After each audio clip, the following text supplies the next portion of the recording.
Chapter 632. Wuming said as he looked at White Yiksha. Villo is right. The higher-ups of Salamandra already know about this. White Yiksha nodded slowly. This wasn't hard to understand. After all, the Fire Dragon's birth ceremony was organized by White Yiksha and Salamandra together. It didn't make sense that White Yiksha knew about the Demon King's attack, but Salamandra didn't. After White Yiksha knew about the prophecy of the Demon King's attack, he first looked for the organizer of the Fire Dragon's birth ceremony, Salamandra. However, in order to not cause panic, very few people in Salamandra knew about this. It should be said that the only people in Salamandra who knew about this were Shadora, Mandela, and a few of Mandela's trusted aides.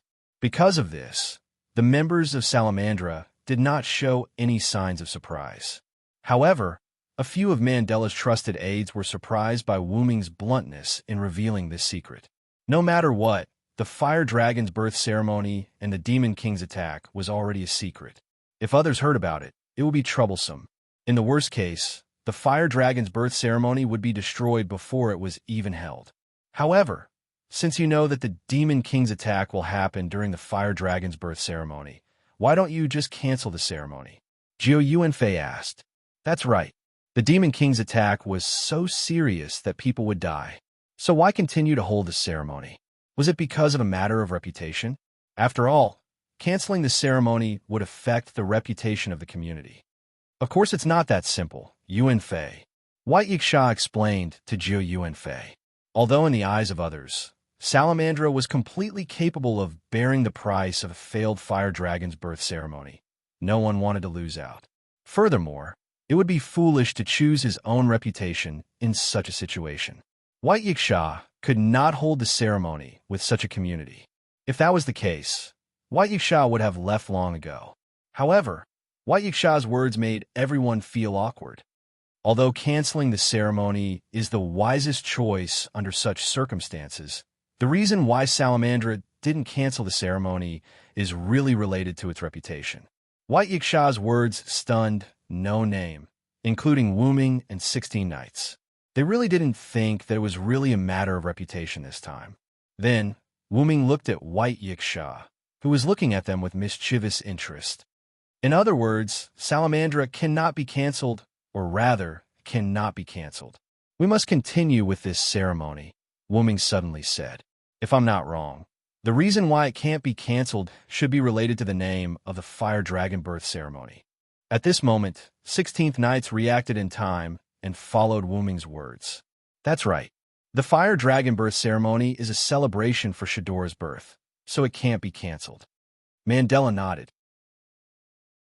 However, Black Rabbit and the others couldn't understand Mandela's words. It was a rare celebration to commemorate Shadora's birth. Couldn't it be canceled? Shadora wasn't some super powerful or super famous big shot. If only it was really a ceremony for Shadora's birth. Wuming shook his head. White Yiksha spoke again. Shadora inherited the position of the leader of the Salamandra community and also inherited the position of the North District Stratum ruler. Stratum ruler? This shocked Black Rabbit, Run, Jiu Asuka, and Kasumi. Could it be that Shadora, who looked so young and weak, was a super strong being? After all, if she wasn't a powerhouse, she wouldn't be able to inherit the position of the Stratum ruler and protect the North District. The Stratum ruler in the North District isn't what you think it is. Wuming interrupted their shock. The Stratum ruler in the North District is a position inherited by many people. Basically, there's some regional Stratum rulers and outer sex Stratum rulers. How did Mr. Villo know? Black Rabbit was confused. Wuming was clearly acting like an otaku during this period. How could he know more than a local like her? The underground library of No Name recorded that the Stratum rulers in the North District have always been like this. This made everyone understand once again that knowledge was power. Mr. Villo is right. In order to help Shadora consolidate her position as one of the Stratum rulers, this Fire Dragon birth ceremony must continue. It can't be stopped, White Yiksha added. It's because the other Stratum rulers in the North District aren't willing to help this little girl hold the Fire Dragon birth ceremony together. That's why we were invited by Salamandra to hold the Fire Dragon birth ceremony together. Although it sounded a little cruel, It seemed to be a matter of course. An 11-year-old girl who hadn't even reached adulthood, yet sat directly in the seat that the upper class had spent a lot of effort to sit in. Anyone would feel that it was unfair. Moreover, because of the harsh environment in the North District, the other stratum rulers in the North District were people who wouldn't wake up early if there were no benefits. Therefore, they directly rejected Shadora's invitation. That was something that couldn't be helped. Of course, the so-called wouldn't wake up early if there were no benefits was only compared to the East District. It wasn't that bad. It was just a little evil compared to the East District. After all, if there were so many kind-hearted people, the stratum rulers wouldn't have been able to develop to their current level in the North District. And they wouldn't have been able to discover that the stratum rulers wouldn't be able to become stratum rulers because they didn't have any backing. It was impossible for them to become stratum rulers with their own strength. It could only be said that the strong preyed on the weak. Just like Mandela, although he was quite ruthless to others, he still loved his stratum rulers. Just like how he treated No Name. Because continuing to form an alliance with a nameless stratum ruler would damage his reputation, he directly kicked No Name away. This was the law of the jungle. No Name was weak and wasn't qualified to be their ally. So, out of good intentions, White Yiksha organized the festival with the people from the North District. After all, due to the distance, cross-district cooperation festivals weren't common. Therefore, they were puzzled when they learned that White Yiksha was holding a festival with the people from the North District. Now, everyone understood why White Yiksha would suddenly cross districts to hold a festival with people from other districts. You're really a good person, White Yiksha. 16 Knights praised White Yiksha with a laugh. However, the praise of a problematic child made White Yiksha's hair stand on end. Then, White Yiksha continued the topic. Since Salamandra can't cancel the festival, we can only find another way. If retreat doesn't work, then we'll fight head-on. This was what White Yiksha meant. Chapter 633. In other words, you've chosen the path of dealing with the Demon King, right? 16 Knights said casually as he leaned back in his seat. But that's a Demon King. Black Rabbit seemed to recall what happened to No Name 3 years ago, and his face darkened. Isn't that simple? If a Demon King attacks and doesn't choose to retreat, then just find a powerhouse who can definitely kill the Demon King. Wuming's tone was also quite casual. And coincidentally, White Yiksha, the ruler of the East District's hierarchy who organized the Fire Dragon's birth ceremony with Salamandra, is such a powerhouse. Am I right, White Yiksha? With that, Wuming looked at White Yiksha. That's right. White Yiksha suddenly opened his fan and made a classic White Yiksha pose of covering the lower half of his face with his fan. Because Lord White Yiksha is known to be the strongest among the lower ranks.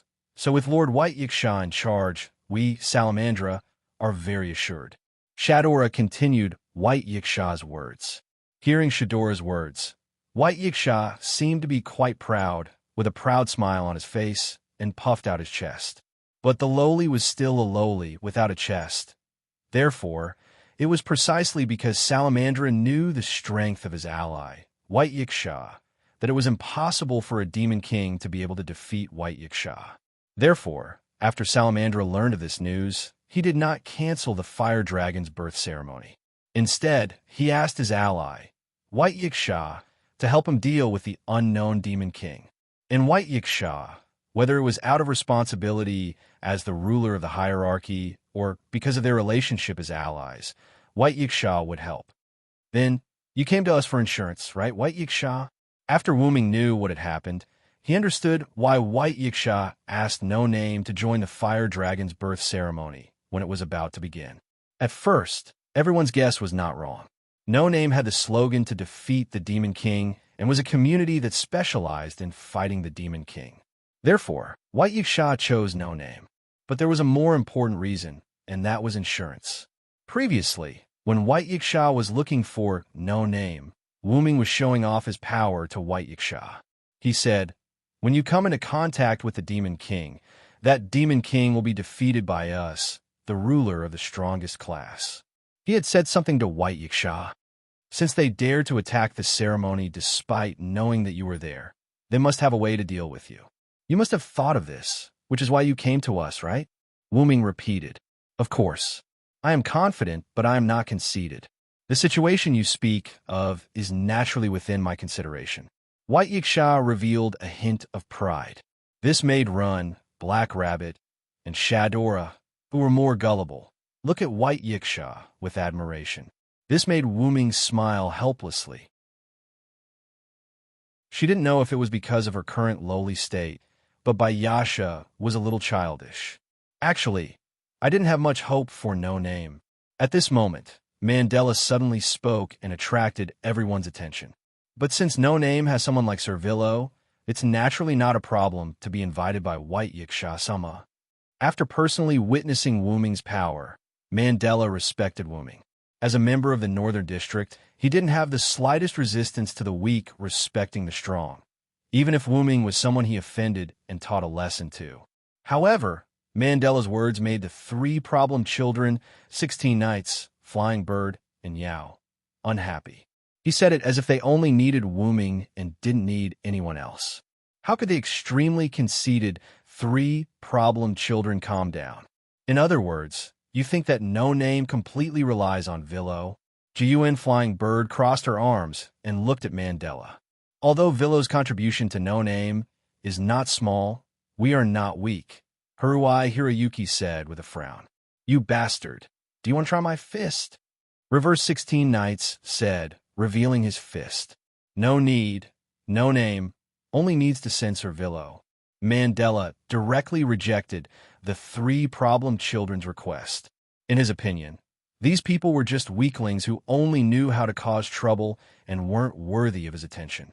However, if they wanted to offend him, he didn't mind teaching them a lesson. As a result, Mandela's words angered the three problem children. Then why don't you have a taste of our power? 16 Knights laughed. After 16 Knights finished speaking, Haruai Hiroyuki, who was already prepared, stepped on the air and instantly rushed towards Mandela.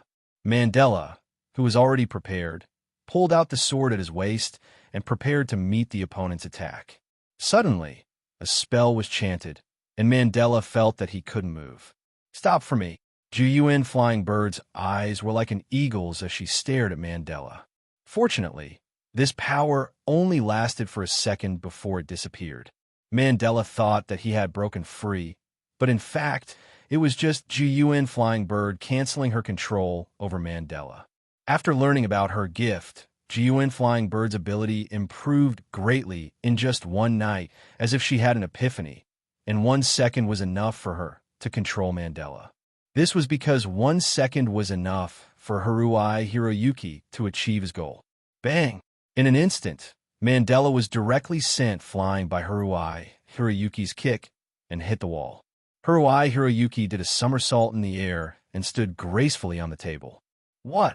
This shocked Shadora and the higher-ups of Salamandra, who were Mandela's confidants. Smoke and dust filled Mandela's body as he struggled to stand up and looked at Haruai Hiroyuki with some anger.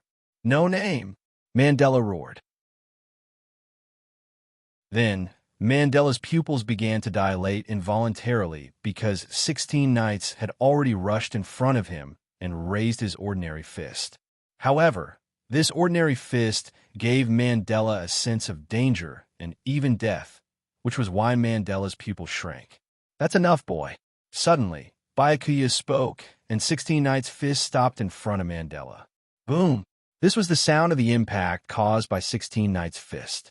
Although it stopped in time, the strong airflow still hit Mandela's hair and clothes, making rustling sounds. Then, the wall behind Mandela collapsed. Rumble. Chapter 634. Half and Half. White Yiksha waved the fan in front of him. It's embarrassing for me to participate in the event in the North District alone. It's not a bad idea to find some people. Also, as Villo said, if the other party has a way to restrain me, then Villo's role will be revealed. After White Yiksha finished speaking, everyone fell in a deep thought, especially Black Rabbit and Ron. Their gazes towards Wu Ming were already filled with reverence. No matter where the strong were, they would be admired by others. Whether it was Wu Ming's intelligence that was comparable to or even surpassed 16 knights, his extremely powerful strength, the various treasures and items that he constantly took out, and the ability to freely travel between worlds, Ren and Black Rabbit already knew that Wu Ming was a very strong person based on these four aspects. Not to mention, White Yiksha had vaguely placed Wu Ming on the same level as her. Also, through the verbal exchange with White Yiksha, they could see that Wu Ming's strength was not weaker than White Yiksha's. As for being stronger than White Yiksha, the two of them did not dare to think about it. As expected, little brother, you and this kimono loli are both super strong. 16 knights laughed unrestrainedly. Why did 16 knights, who liked to fight against the strong, endure so many times? Because his instinct told him that whether it was White Yiksha or Wu Ming, they were not people he could match now. 16 Knights was not afraid of failure, but he liked to save the best dishes for last. Therefore, 16 Knights was not in a hurry to fight Wu Ming and White Yiksha. However, White Yiksha was slightly impatient. Enough idle chatter. Are you going to the Fire Dragon's birth ceremony in the North District?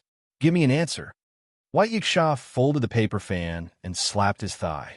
Yes, of course. Why wouldn't I go? 16 Knights, an activist, immediately gave an answer. Wait, Mr. 16 Knights. Black Rabbit frowned and looked at 16 Knights. They were going to face the Demon King. Was it really okay to agree so hastily? Even if there were two strong people here, White Yiksha and Villo, they would not be able to answer so quickly. At this moment, Run, who was beside Black Rabbit, shook his head at Black Rabbit. Forget it, Black Rabbit.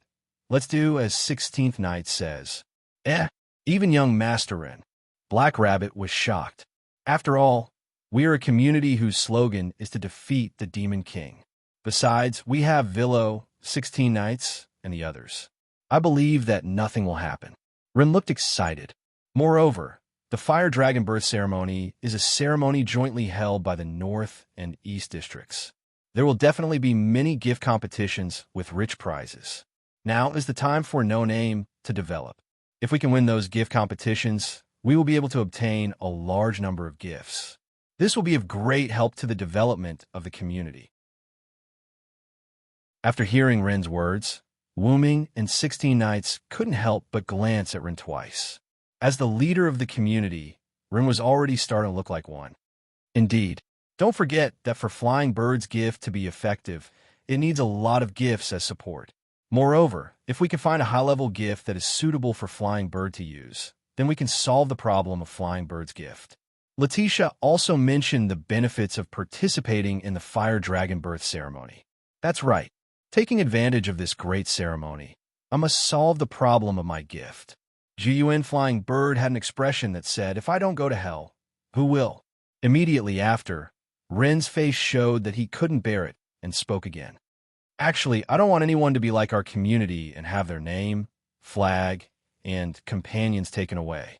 Therefore, in summary, please forgive me as the leader for being willful, Black Rabbit.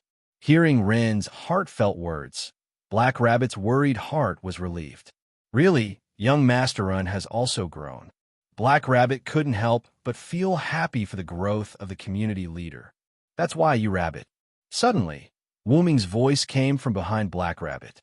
Immediately after, the Black Rabbit felt its ears being grabbed by two hands. What?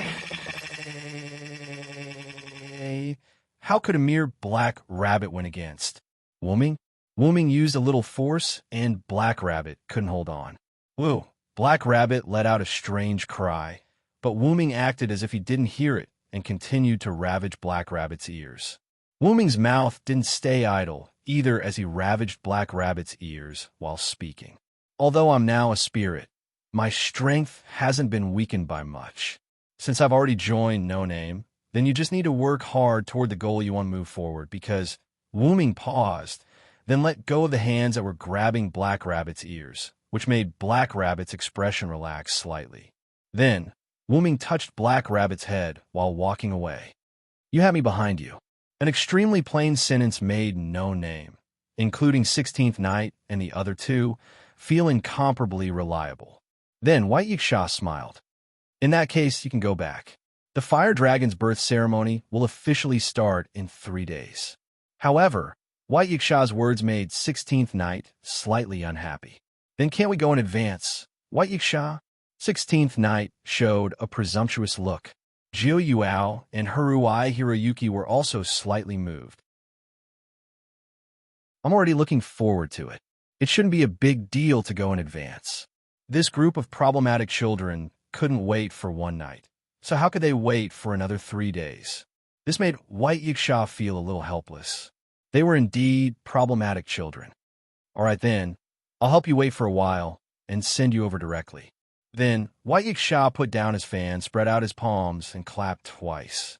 At that moment, Wuming felt a slight fluctuation in space. Okay, we've arrived at the North District, White Yiksha said. We're here already? Black Rabbit was clearly stunned, clearly unable to react. Don't lie to us, White Yiksha. Jiu Yuao narrowed her eyes at White Yiksha, clearly suspicious of him. Although I don't think you're lying to us, you still can't be trusted. Haruai Hiroyuki nodded. White Yiksha wasn't angry, but smiled slightly. Let's just go out and take a look. White Yiksha picked up his folding fan and covered the lower half of his face. Then, everyone stood up and walked out. As soon as they walked out of What shop, what greeted No Name's eyes was no longer the original East District, but a city with a different style from the East District. This is the North District, everyone, White Yiksha announced.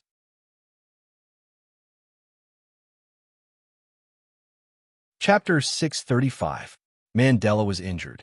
Although it wasn't serious, the fact that a mere No Name could injure Mandela from Salamandra was enough to make Mandela's subordinates, who were the so-called higher-ups, extremely surprised. No Name left in a hurry.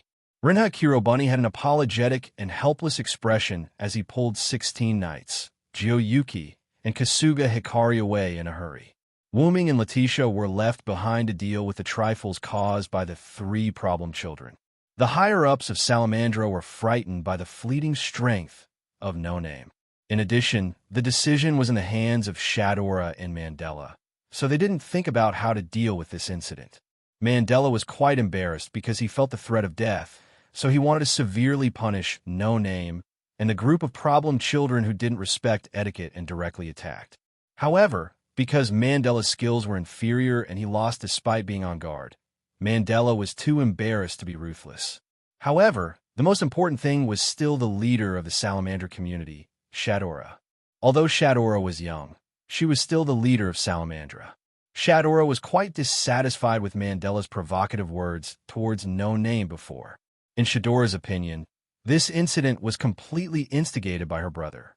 Therefore, Shadora suppressed her brother and wasn't prepared to let No Name pay any compensation. Mandela naturally didn't agree, but after being glared at by his sister, he immediately compromised. However, Wuming, who was left behind to deal with the mess caused by the 3 problem children and clean up their mess, was a little embarrassed. After all, when 16 Knights and the others attacked Mandela, Shadora and the other members of Salamandra didn't react in time. Without Wuming, why would White Yiksha let them do as they pleased was another important reason. Therefore, Wuming used his ability to create high-grade items to help repair the wall and the damaged floor, tables, and chairs. After all, the creation of high-level props was not something like projection magic. Therefore, ordinary walls, tables, and chairs, the finished products created by Silent Sound, would not disappear. Then, because of Mandela's injury, he left early. After Shadora and the higher-ups of Salamandra had a short discussion with Wuming because she was worried about her brother's injury, Shadora ended the meeting. After all, when the 3 problem children attacked Mandela, the meeting had already collapsed. If it weren't for White Yiksha and Wuming's support, as well as Shadora's understanding, this would have turned into a war between Salamandra and No Name. Shadora said, "Feel free to do whatever you want in Salamandra." Then, she left with the higher-ups of Salamandra. Then, when White Yiksha and Letitia were about to leave, Wuming called out. Wuming stopped him. "Wait, Vero." White Yiksha and Letitia were both White Yiksha and Letitia White Yiksha.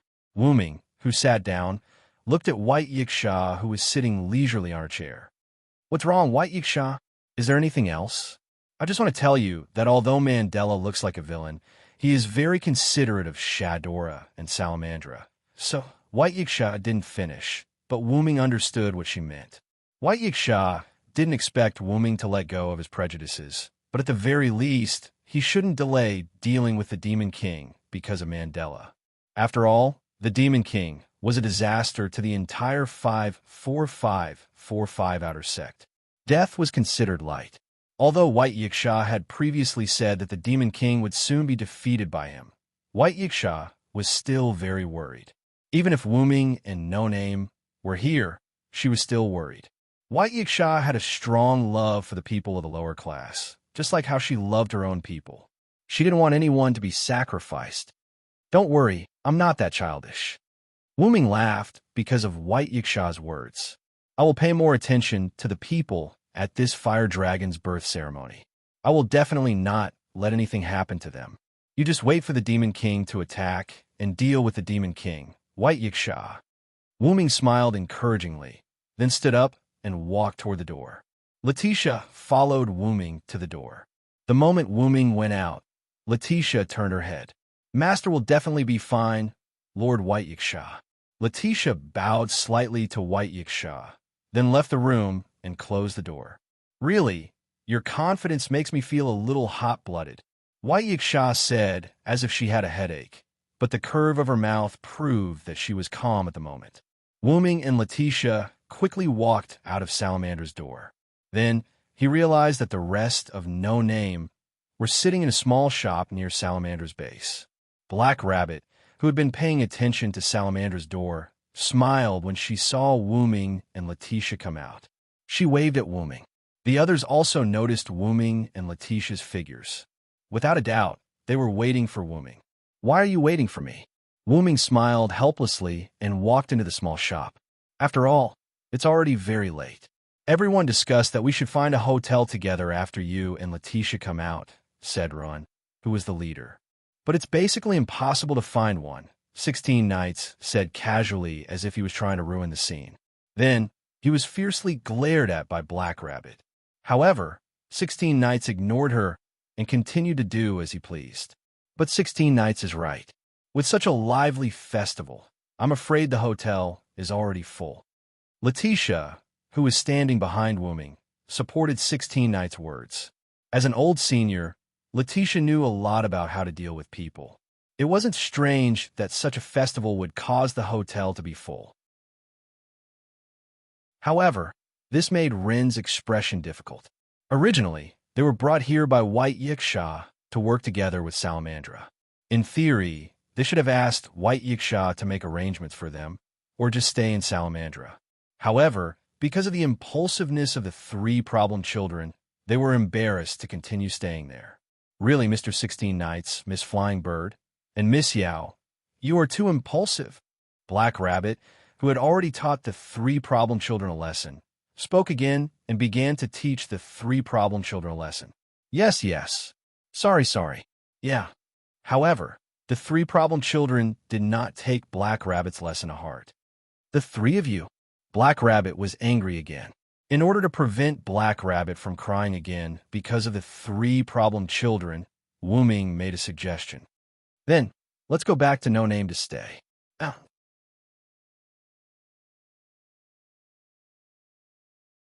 Chapter 636.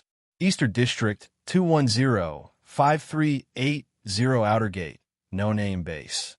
The castle-like residence that belonged to No Name was sturdy and brand new. Next to it was a large pond filled with clean water. Around the house, there was a large area of cultivated land.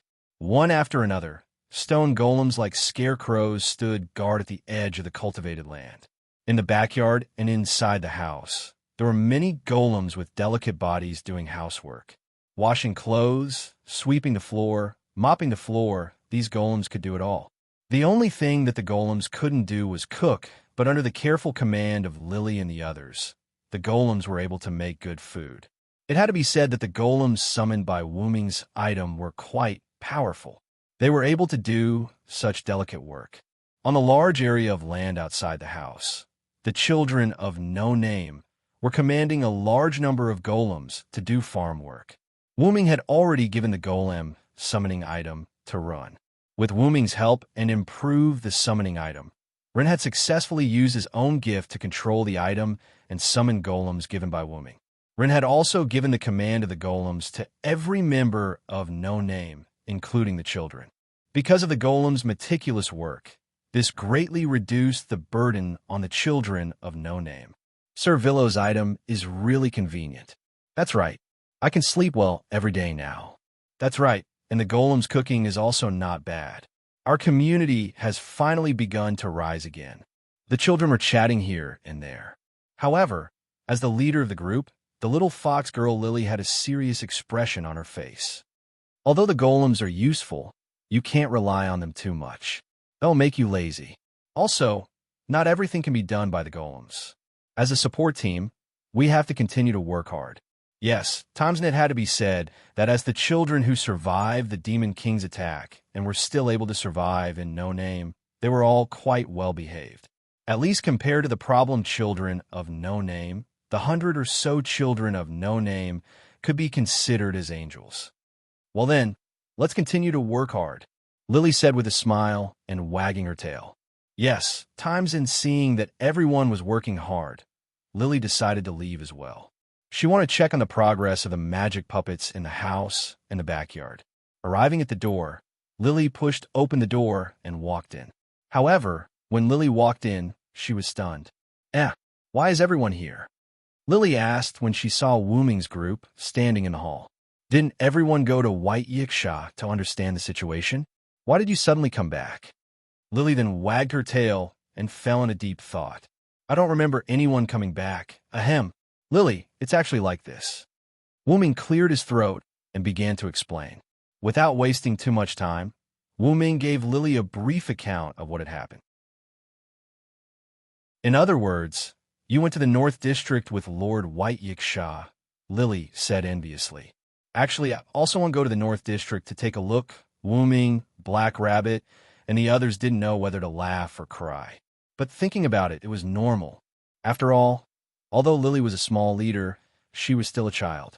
How could a child not be interested in playing? Okay, I'll bring you along when I go tomorrow. Wuming patted Lily's head and comforted her.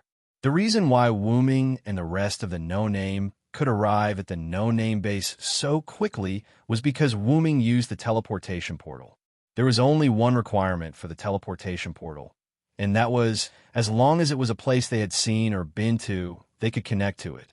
Therefore, even if the North District and the East District were quite far apart, with Wuming's bug-like skill, it could be said that it was not weak at all. Therefore, when the No Name people were worried about finding a hotel, Wuming directly proposed to open the teleportation portal and return directly to No Name. As a result, before Lily entered the house, Wuming and the others had already returned to No Name. And just now, when Wuming explained to Lily, he also said that they used the teleportation portal to return, so Lily was not surprised that Wuming said it was so easy. Then it's settled, Lily smiled happily. After that, everyone enjoyed dinner, took a bath, and went to rest. As for Wuming, he went to check the situation of the magic puppets. After all, Wuming had never used this item before. Although Wuming didn't think that there would be any problems with the item he made, it was still better to check it. After all, it was just to be safe. After checking that there were no problems, Wuming went to the library. This made Letitia a little helpless. Master, haven't you seen enough? She thought that this exploration of the Fire Dragon's birth festival would make her master obediently go to sleep, but in the end, there was still no change. Although I've read a lot of books in the No Name Underground Library, there's still a lot of books that I care about, so I'll take a look at them. This was what Wuming told Letitia. But as a maid, Letitia had to think about her master's health, so she had to let her master sleep. Even if her master was a monster who didn't sleep for a few years, she still had to do it. This was a very reasonable request that Letitia the maid, put forward for her master's sake. Because of Letitia's strong advice, Wuming only read a little bit of books before simply going back to his room to sleep. After all, Wuming had basically finished reading the most important books. The rest of the books weren't the most important, but Wu-Ming cared about them most, so there was no need to rush. At night, in No Name, everyone fell asleep. Only the magic puppets that didn't sleep, their scarlet eyes flashed in the night, protecting No Name, this paradise that had finally regained its vitality. The next morning, everyone finished their breakfast and gathered in the No Name conference room. Wu-Ming, Letitia, 16 Nights Reversal, Jiu Asuka, Haruai Hiroyuki, Rin, Lily, and Sam Mao Cat, a total of 8 people and 1 cat, neatly finished their preparations. Lily, have you informed the other children of No Name ? Wu-Ming looked at Lily. Yes, I've already informed them. We'll leave No Name today and go to the North District. Lily nodded, her little tail wagging. She was obviously excited about going to the North District. Wu-Ming nodded. Then, everyone, let's begin our trip to the North District again. After saying that, a dark purple portal swallowed everyone. In a moment, the conference room became empty.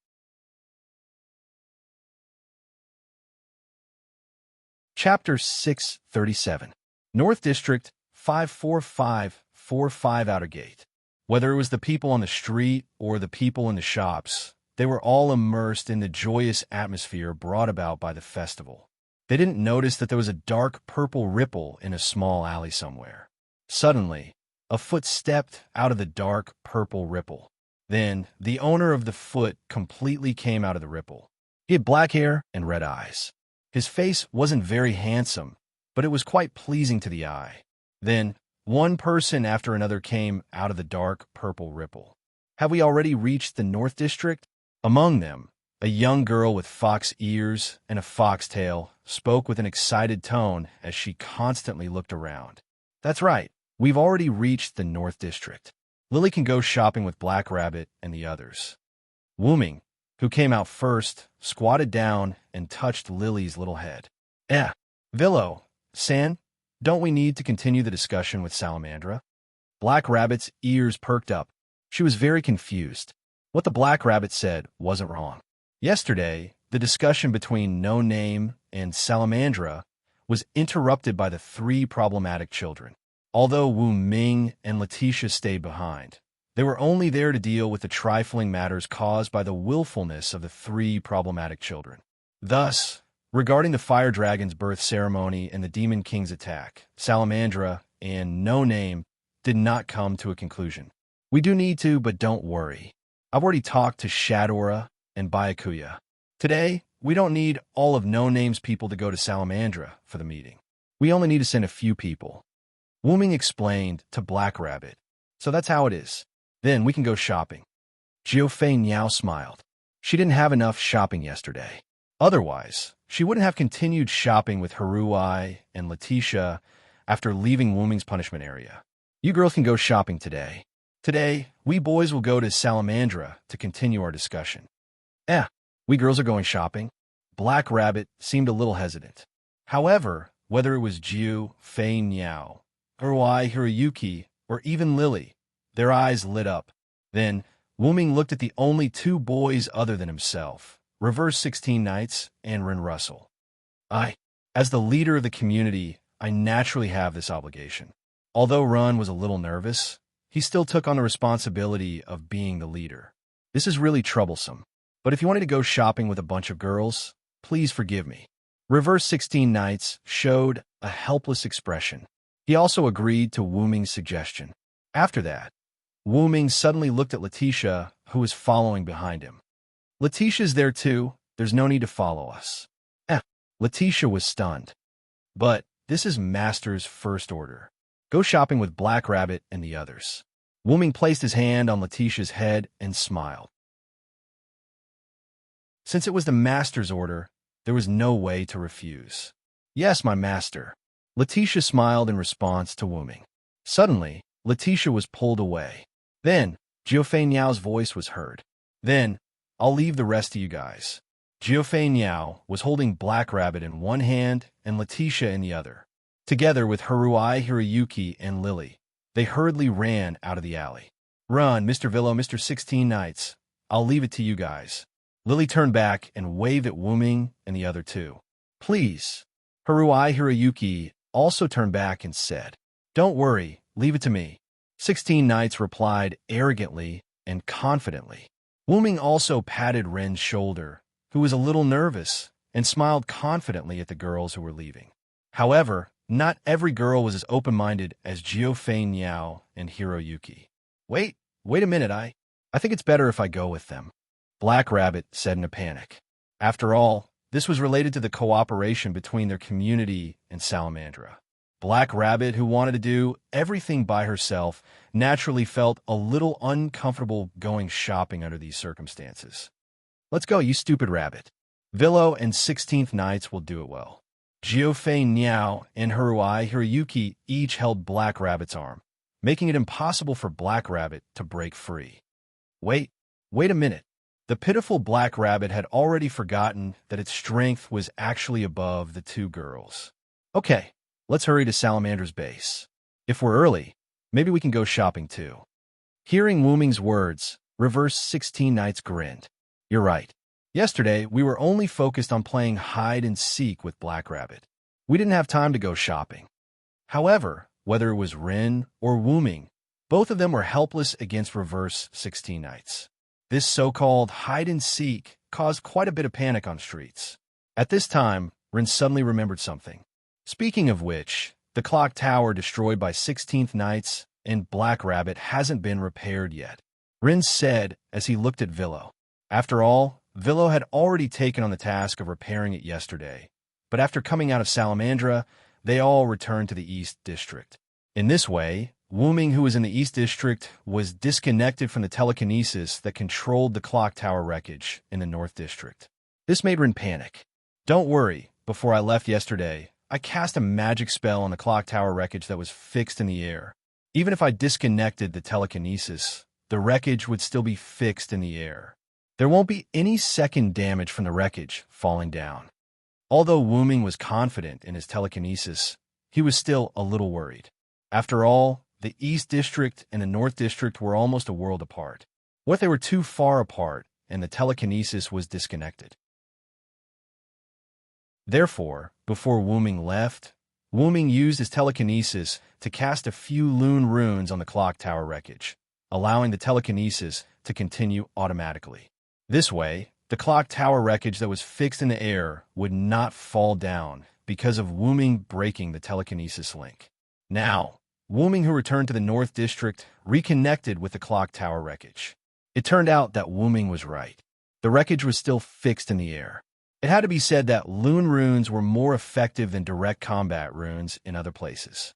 However, he couldn't always let the wreckage float in the air, even if it became a landscape. After all, it seemed a bit out of place in the Fire Dragon birth ceremony. In short, let's go to the base of Salamandra first. Then I will repair the clock tower.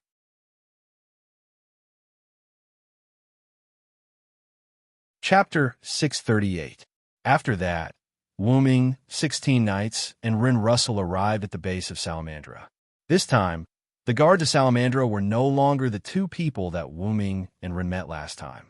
But even if the guards were changed, there was no one in Salamandra who did not recognize Wuming. It could only be said that Wuming's fame had spread. He had a strange and unknown method of breaking objects in half. With just a glance, he had intimidated all the members of Salamandra, including Wuming. Even White Yiksha treated him as an equal.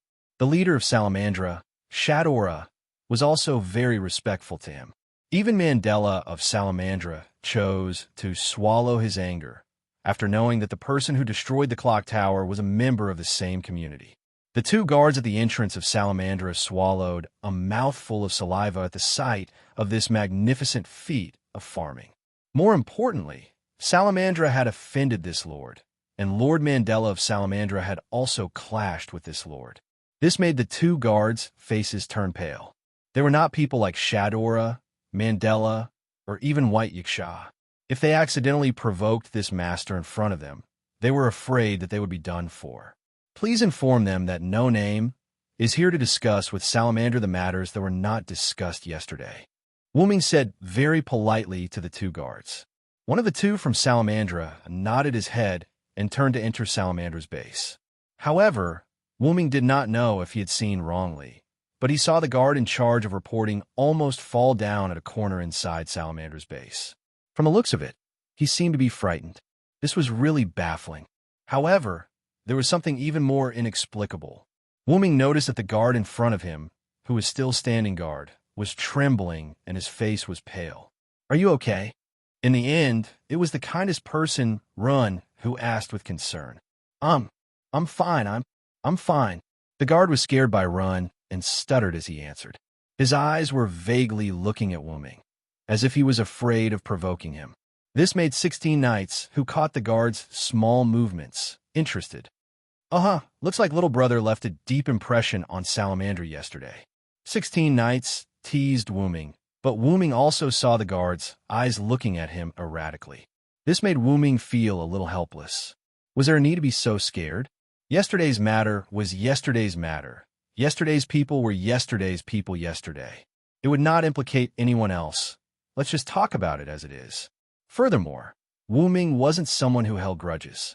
He wouldn't vent his anger on the other members of Salamandra just because Salamandra didn't respect Wu Ming in the beginning. After all, Wu Ming was not a demon.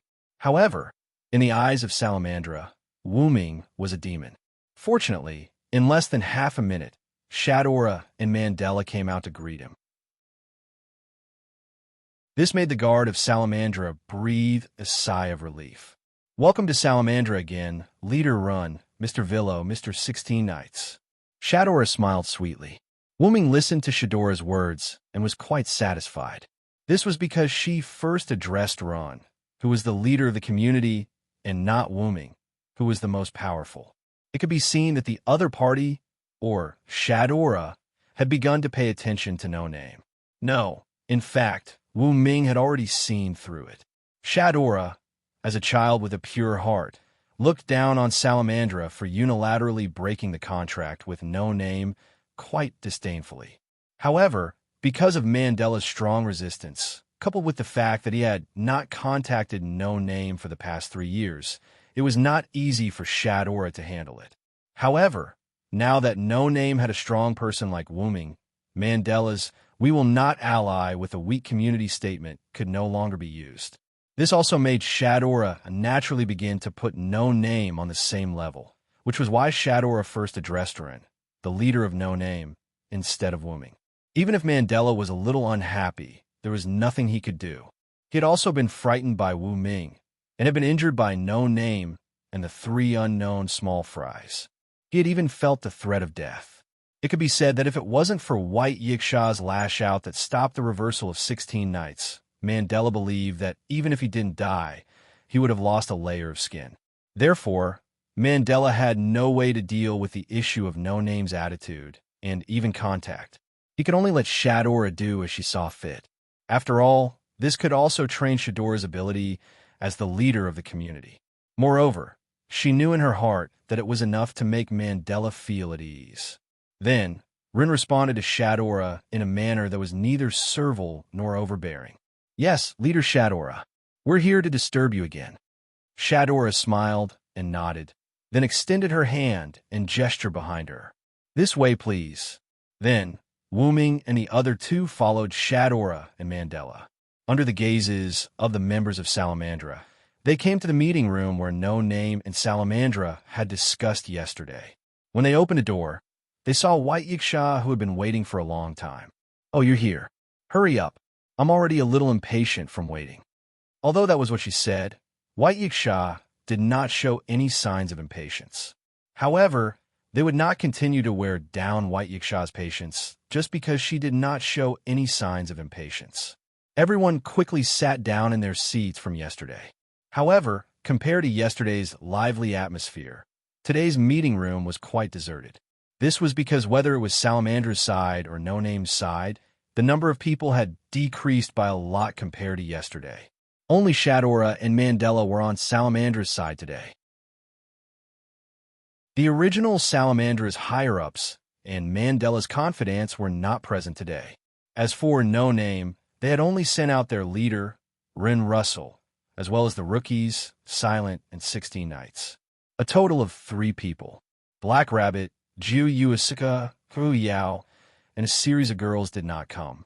Even Wu Ming's maid, Letitia, did not come because they had been chased away by Wu Ming to go shopping. White Yiksha was still alone and did not bring anyone else. Whether it was Salamandra or No Name, there were fewer people gathered here today. This gave people a feeling that they were not important. However, it was the exact opposite. The people gathered here today were all key figures in the various communities. Salamandra's leader, Shadora, the actual second-in-command, Mandela, No Name's leader, Ren, Wu Ming, the strongest in No Name, and 16 Knights, who gave Mandela the feeling of death yesterday and almost killed him. In other words, today's discussion was of the utmost importance. Then, let's begin the discussion about the Demon King's attack. As the host, White Yiksha was the first to speak.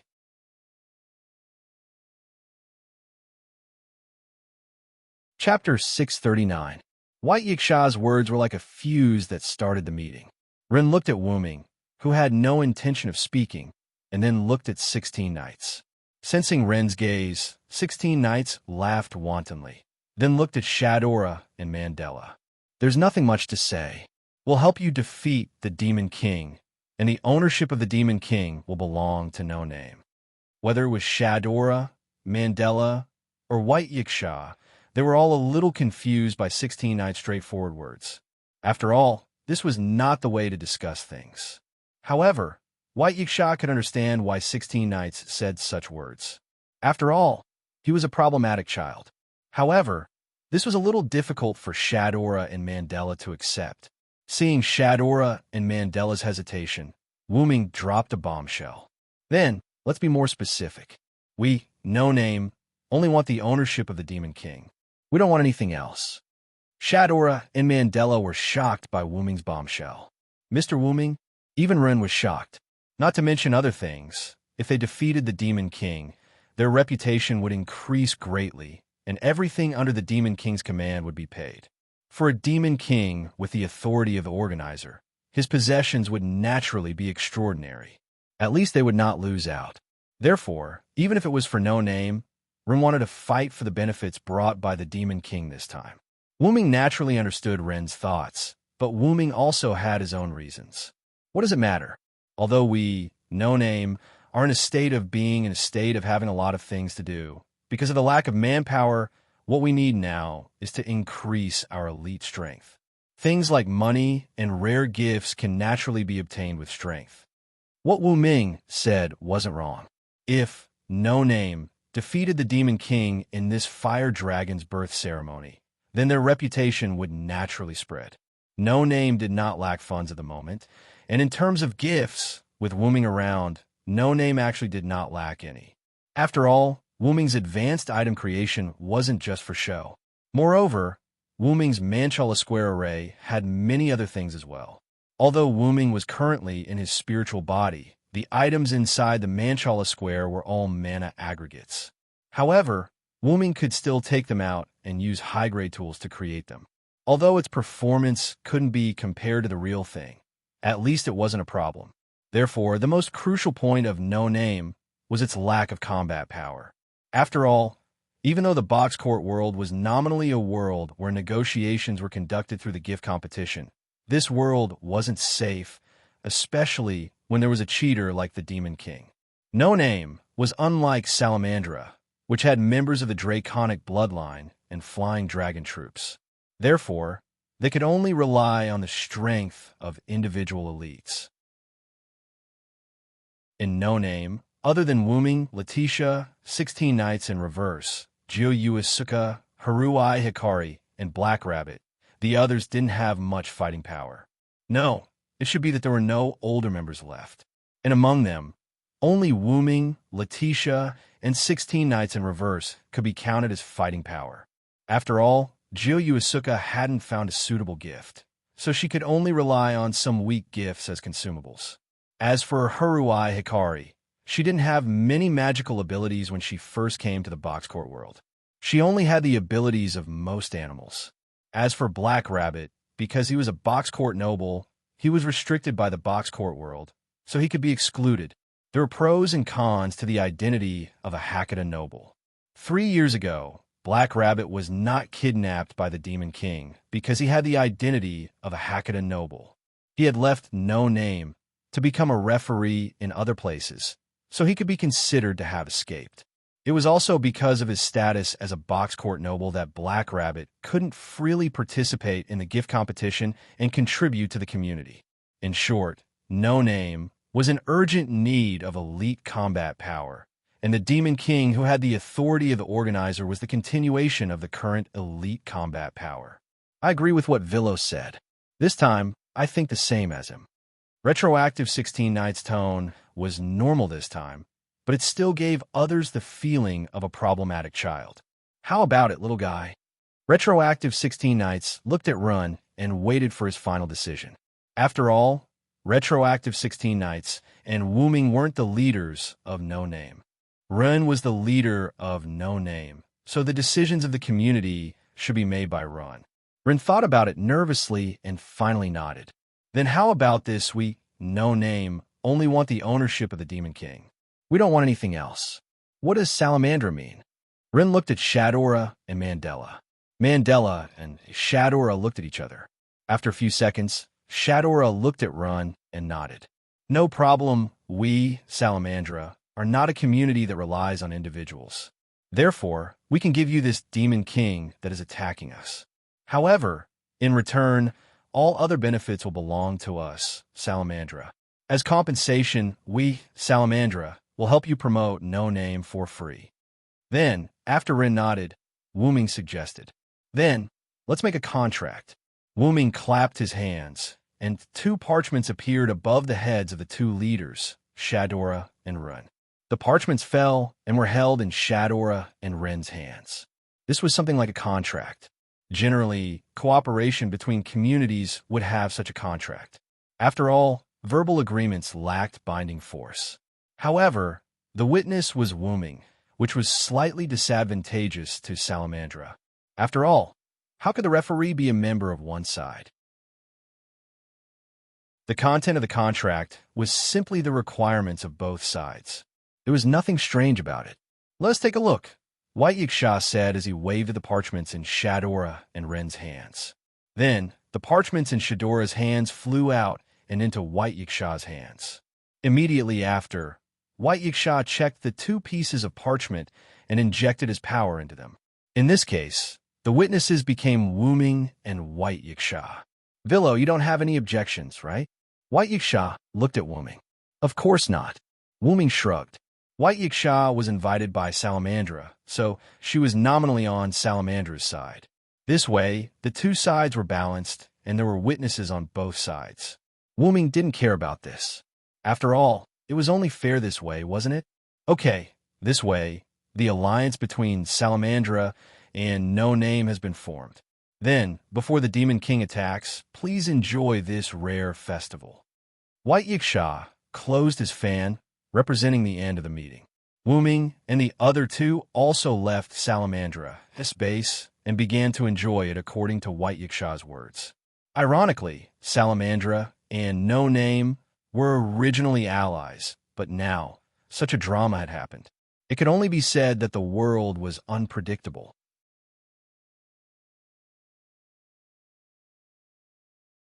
Chapter 640. At the entrance of the Salamander base, Wu Ming, Run, he and 16 Nights, who had just come out, stood there. Good. This terrible meeting is finally over. Let's enjoy the festival. However, 16 Nights' words made the 2 guards and passers-by of Salamandra blush with shame. These embarrassed passers-by had some impression of 16 Nights' reversal. They knew who had set up the clock tower yesterday. 16 Nights' reversal could be considered to be a famous figure. Wu Ming hurriedly pulled reverse 16 Nights and walked away. Behave yourself. The clock tower over there is still floating in the air. Wu Ming smiled helplessly. However, 16 Nights was not ashamed of it. Instead, she was proud of it. Oh, it's my masterpiece. I have to admire it. Wu Ming could only smile helplessly. In any case, if 16th Nights were to cause trouble again, Black Rabbit would be the first to be troubled. Then, Wu Ming noticed that Run was a little abnormal. Ren's face was a little gloomy. It seemed that he was in a bad mood. Are you thinking about the relationship with Salamandra? Wu-ming asked with concern. Ren heard Wu-ming's words and looked up at Wu-ming. Then, he lowered his head and nodded. Although I know that it's not realistic to re-establish a relationship with Salamandra, it's still a pity. It was not that Ren was the kind of person who was cold to others. After all, Ren and Salamandra had some interactions before. If possible, Ren still hoped to reconcile. However, from the attitude that Shadora and Mandela did not mention restoring their alliance, they were probably still observing. The alliance written on Wu-ming's parchment was only until the Demon King was defeated. From the fact that they did not mention restoring their previous long-term alliance, they were indeed observing. Although White Yiksha and Wu-ming were the two powerhouses, one in the light and one in the dark, since they knew that White Yiksha was here and still dared to attack, it meant that they were not weak. At the very least, he had a way to deal with White Yiksha. And since there was a way to deal with White Yiksha, it was hard to guarantee that the other party didn't have a way to deal with unexpected enemies. Moreover, if the other party was an expert who could defeat White Yiksha in a head-on battle, then he naturally wouldn't be afraid of Wu-ming. However, the probability of this happening was quite small. If that was the case, or even worse, if they were all defeated by the Demon King, then Salamandra would naturally not have to worry about forming an alliance with no name. This was because they might not be able to survive by then, and Shadora and Mandela might even die in this Demon King's attack. Therefore, the matter of the alliance should be considered after the Demon King's attack. This was probably what Salamandra was thinking at the moment. Wu-ming felt that this was probably the result of Mandela and Shadora's discussion yesterday, and Mandela was the one who led it. Although they had only met twice, Wu-ming could tell that Shadora wasn't a scheming person, so all of this could only be Mandela's idea. As for Shadora, she probably compromised under her brother's multiple remonstrances, because during the meeting just now, Wu-ming saw Shadora looking at no name with an apologetic gaze more than once. However, Mandela really impressed Wu-ming. At this time, he was still able to plan for a rainy day. It felt like he was already prepared. Wu-ming rubbed his chin and pondered. Mr. Villo? Ren looked at Wu-ming in deep thought and couldn't help but ask. Wu-ming came back to his senses and shook his head apologetically. It's okay. Don't worry so much. Since things have come to this, let's just enjoy the ceremony. Yes. After that, Wu-ming, 16 Knights, and Ren separated. After all, he had to repair the clock tower that 16 Knights destroyed. Looking at the surrounding buildings and glass works of art, Wu-ming walked toward the clock tower while enjoying the artistic style of the Northern District. Because there were still a few days before the Fire Dragon's birth ceremony, the outer door of 54,545 was crowded with many people who came to visit and prepare to participate in the gift competition.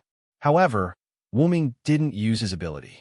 Instead, like an ordinary person, he walked along the road toward the clock tower bit by bit. Needless to say, this was a good experience for Wu-ming because he hadn't walked in such a large crowd for a long time. He slowly came to the location near the clock tower. Although the clock tower's wreckage floating in the air also became a scenery, it was not crowded here. After all, if such a thing happened in a world without any mystery, it would be quite interesting. However, if it happened in a world with a high degree of mystery, then everyone would only treat it as a special gift of power. Therefore, it wasn't too crowded here. After Wu-ming cast Ignore Magic on himself, he flew into the air and came to the wreckage of the clock tower, floating in the air. Wu-ming began to analyze the structure of this clock tower and allowed him to repair this clock tower. The clock tower in the box court world was just a clock tower made of ordinary stone bricks. After all, it was not a rare item, so Wu-ming didn't spend much effort. After about a few minutes, Wu-ming almost finished studying the structure of the clock tower. Then, Wu-ming left the wreckage of the clock tower and flew higher. In just a few seconds, Wu-ming came to the highest point of the clock tower. There should have been a clock on the top of the clock tower, but now it was like a broken head. Only an uneven but quite neat break was left. It can only be said that 16 Knights' damage was really high. With a little force, the stone was directly smashed by 16 Knights like tofu. Although Wu-ming could also do it, 16 Nights was an ordinary person. At least he was indeed a human. Wu Ming became more and more interested in 16 Nights. The last fight hasn't ended yet. Why don't I fight him again when I have time? Wu Ming said casually. But let's finish the matter at hand first. Create green item. Advanced item creation. With the recitation of the spell that he hadn't chanted for a long time, the clock tower was like a living creature. It directly grew a clock tower's roof directly from a break. Its structure and appearance were exactly the same as the original. Done crafting. Wu Ming clapped his hands. In an instant, the wreckage floating in the air that was controlled by Wu Ming's telekinesis seemed to be compressed by something and shrank visibly. When the wreckage was compressed to about 1 meter, Wu Ming snapped his fingers. Pot dash! A white flame ignited from the compressed pack.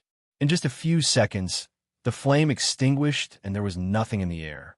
At this time, because of the burning wreckage and the growth of the clock tower, many passers-by below looked at the clock tower that grew over here.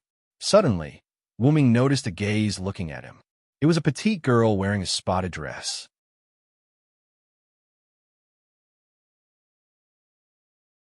Chapter 641. The girl had an exquisite face and was as cute as a doll. Her hairstyle was short, rose-colored hair, and 2 horn-like headpieces adorned the sides of her head. There was also cloth with spots on the hair ornaments, and 2 strands of hair fell naturally from the sides of her forehead, giving off a special sense of beauty. The girl's upper body was a black, sleeveless cheap house-style dress with white edges. She also wore black sleeve protectors on her arms like headpieces. The girl's sleeve protectors had black spots on them. The girl's lower body was a short skirt with black spots, as well as black knee socks and snow boots. Although this combination felt strange, it was particularly suitable for the girl. The young girl stood motionless in place and raised her head, staring at Wu Ming with an expressionless face. Wu Ming didn't find it strange that someone could see him. The magic trick Wu Ming cast on him was just an ordinary magic trick to eliminate one's presence. It could be said that this was a magic trick that a slightly more serious magician would use. The magic trick to disperse idlers was the same as this magic trick. It was basically a necessary magic trick for magicians. After all, without this magic trick, it might be troublesome for magicians to do some secret things.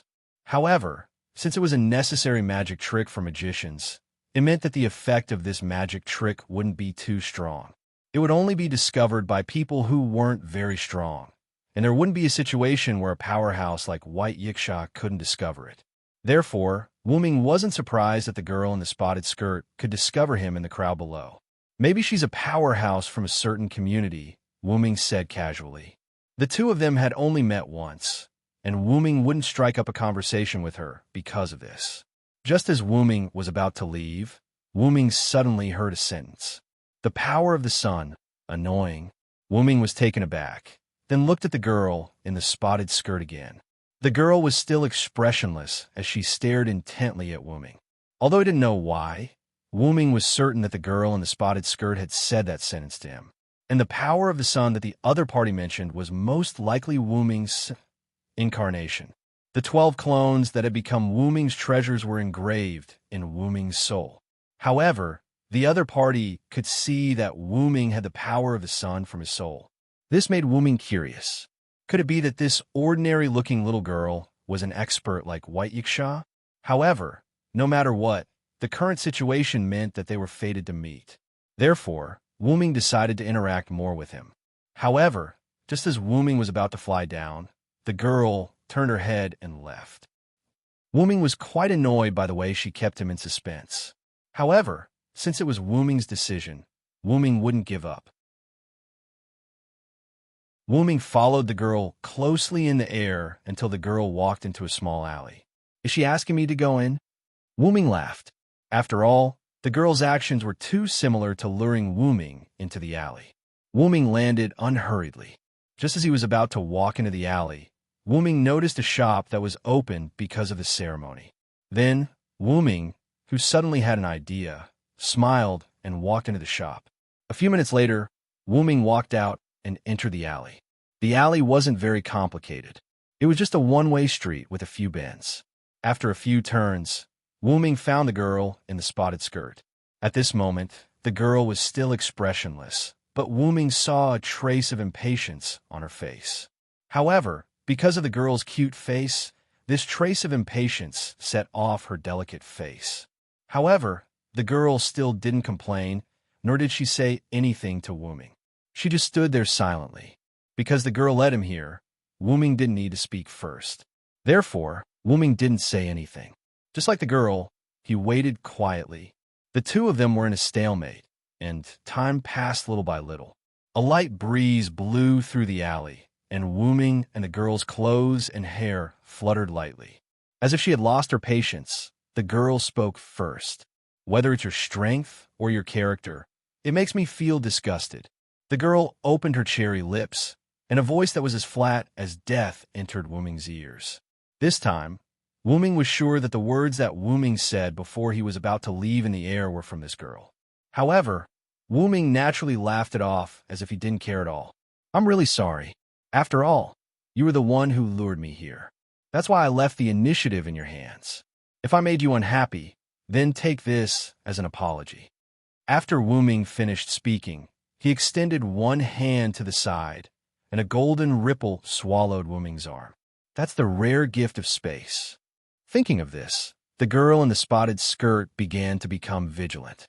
Then, she saw Wu Ming take out from the strange golden ripple a cotton candy. Looking at the cotton candy, the girl in the spotted skirt was stunned. Because of the shock, the girl's face changed in an expression that she hadn't seen before, which made Wu Ming smile. Wu Ming saw that the girl in the spotted skirt looked like a lowly, plus he saw a dessert shop, so he suddenly thought of something. After all, not every lowly was an old monster like White Yiksha, right? Actually, it was Wu Ming's bad taste acting up again. After Wu Ming entered the dessert shop, he realized that cotton candy was the hottest product in the shop at the moment. Therefore, Wu Ming bought a lot of it and stored it in his dragon lair space. My space is very clean. You don't have to worry about dirtying it at all. Wu Ming walked to the girl in the spotted skirt who was stunned and stuffed the cotton candy into her hand. Moreover, because it was a relic, he didn't have to worry about dirtying it. The girl in the spotted skirt who wanted to refuse lost the opportunity to do so because she was stunned for a short while. The girl looked at the cotton candy in her hand, then looked at Wu Ming's gentle face that was like the sun, and there was a fluctuation in her eyes.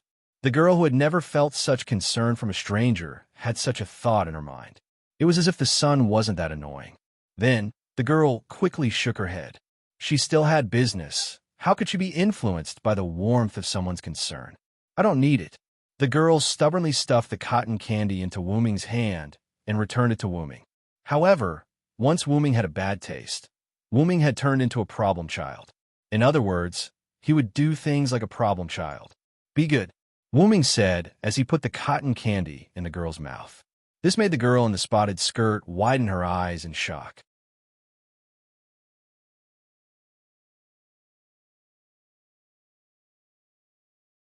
Wu Ming naturally had to fight for the initiative, right? Pester continued to order her 2 subordinates. Both of you, stand down. Master. Pester's 2 subordinates were shocked, but they retreated behind Pester in the end. It was not that they were not confident, but they really could not do anything to Wu Ming. It could be said that even with their master Pester, the 3 of them would not be able to cause any harm to Wu Ming. Very good. Next question. Why did you ask me to come here? Wu Ming nodded in satisfaction. This was the result of having strength. However, to Wu Ming's surprise, Pester actually answered this question. Just to see you, that's all. Pest answered Wu Ming in a very private manner. Moreover, this answer didn't seem to be nonsense. See me? Wu Ming was puzzled. To be honest, whether it was in the east or the north, Wu Ming was not very famous. After all, he had just arrived in this world not long ago.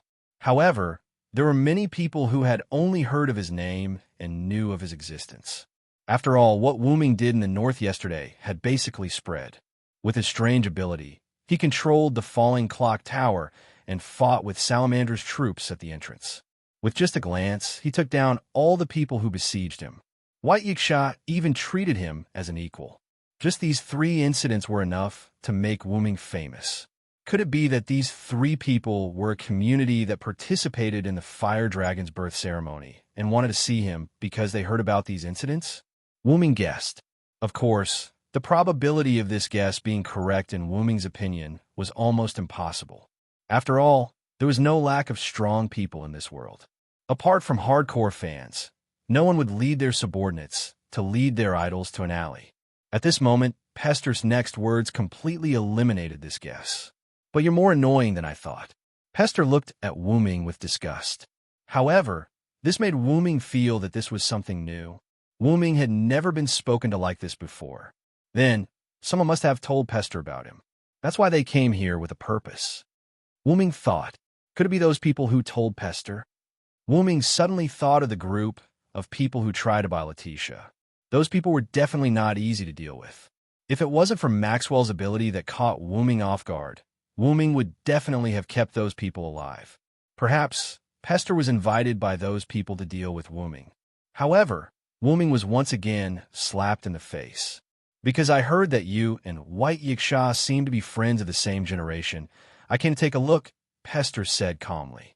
Although it's not as serious as White Yiksha, you still annoy me. Wuming could only shrug, helplessly. It seemed that Pester had some grudges with Sun. However, since Pester wasn't looking for trouble, Wuming didn't need to stay any longer. If there's nothing else, I'll leave first, Wuming said as he used his telekinesis to send the cotton candy that Pester had eaten to Pester. It's fate that we met. Take it as a greeting gift for me. Pester struggled for a moment before taking it. After all, he couldn't go against food, right? The next moment, Wuming's figure was swallowed by the teleportation door. Only Pester and the other two were left in the alley. Pester gently took a bite of the cotton candy and fell in a deep thought. At this moment, Pester's female subordinate spoke. Master, should we continue to attack during the ceremony?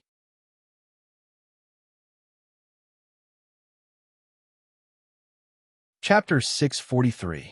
It could only be said that this subordinate of Pest's was rather careless. She was not afraid that Wuming would be eavesdropping instead of leaving. However, she did not mention the specifics. Thus, even if someone were to eavesdrop on them, it would be fine. Why don't we continue?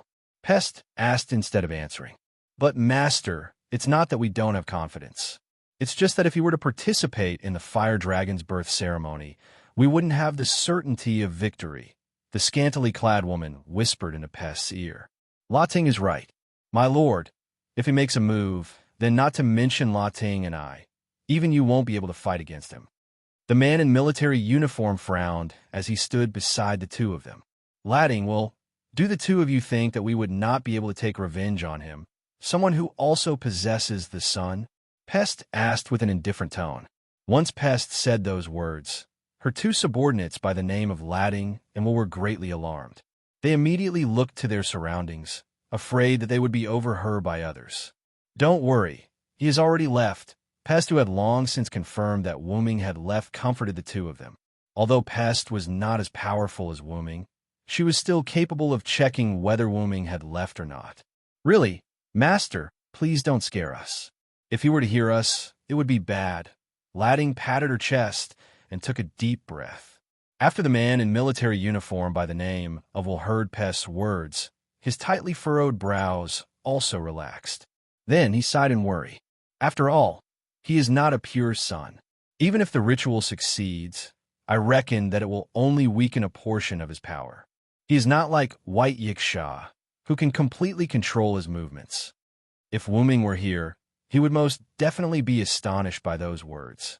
White Yiksha was an existence ranked in the top 10 of the boxers. Yet, these people actually said that they could control White Yiksha's movements. If Wuming were really here, then he was certain that the enemy that was about to attack them was most likely Pest. Unfortunately, Wuming really left. That's enough. At that time, the death god Black Death Spot will eliminate him, Pest said expressionlessly. However, there was a trace of viciousness on her face. Don't worry. Hearing Pest's words, Ladding and Will were stunned. Then, they looked to each other. Then, the two of them kneeled on one knee before Pest. Yes, my lord. However, there was still worry in their eyes. However, since Pest had said it like this, the two of them would not refute her. After all, they were not summoned for any purpose. Their only purpose was to serve their master, the young woman before them, Pest. Pest nodded expressionlessly. She turned around and began to walk out of the alley. At any rate, there are still a few more days before the fire dragon's birth ceremony. You two don't need to follow me. Just go take a stroll, Pest said without even turning her head. Amen. This caused Ladding and Will to look at Pest in disbelief. Even though the two of them had not known Pest for a long time, Pest was not someone who would waste her time on strolling the streets, much less asking the two of them to stroll the streets. After all, the fire dragon's birth ceremony is a rare ceremony. The two of you have never experienced such a ceremony before. Just go ahead and take a stroll. Pest seemed to be embarrassed. Her face turned slightly red.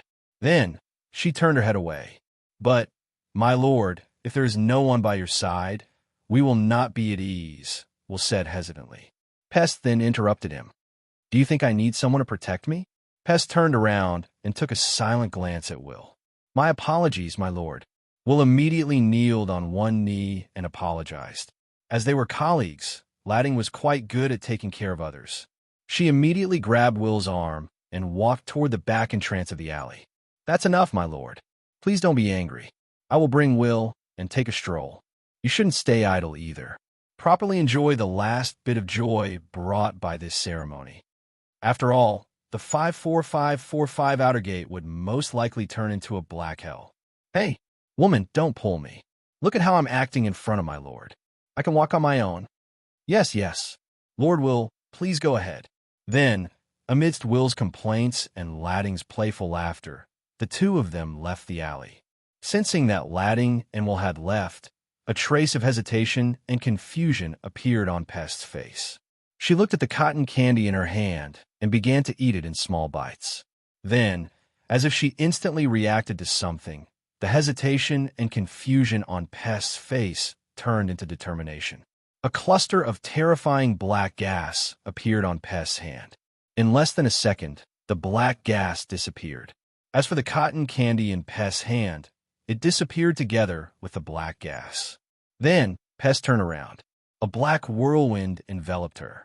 Her petite figure instantly disappeared. Only a single sentence was left behind in the empty alley. Revenge. Wooming, who had left the alley a long time ago, decided to take a stroll around the 54545 outer gate. When the time was almost up, he would go look for Run and the others. Although Wooming had strolled around on his way to the clock tower, he had only strolled around the street that led to the clock tower. He did not visit the entire street. Thus, there were many places that Wooming had yet to visit. As Wooming admired the unique works of art in his surroundings and sensed the joyous atmosphere that grew closer to the fire dragon's birth ceremony, he could not help but be infected by the atmosphere. I must say the box court world is truly a mystical place. Wooming sighed in admiration as he looked at the people of various races around him and the works of art that were filled with the style of the North District. Then, Wooming walked up to the nearest glass painting and stopped to look at it. Is this the Pied Piper of Hamel? Wooming asked when he saw the image on the glass painting before him. The Pied Piper of Hamel was a fairy tale. It was about a small town called Hamel that was infested with rats. The villagers hired a rat catcher to catch the rats. The stained glass in front of him was a scene from the fairy tale, The Pied Piper of Hamel. The rat catcher played his flute and lured the teachers to drown in the Wacy River. That was the end of the fairy tale. However, according to Wooming's understanding, there was a continuation to this fairy tale. The villagers refused to pay the rat catcher because they had breached the contract. The rat catcher played his flute on a rainy night and took away 130 children born in Hamel. No one knew if they were dead or alive. Due to the adaptation of the fairy tale, the bad parts were removed. Hence, the fairy tales that ordinary people read had happy endings. However, in the box court world, it was impossible for these stories to be hidden. They should have been restored. After all, there was no need to take care of children in the box court world. After all, this was the box court world. However, is the style of the North District that strange? Introducing dark fairy tales? Wooming pondered as he left.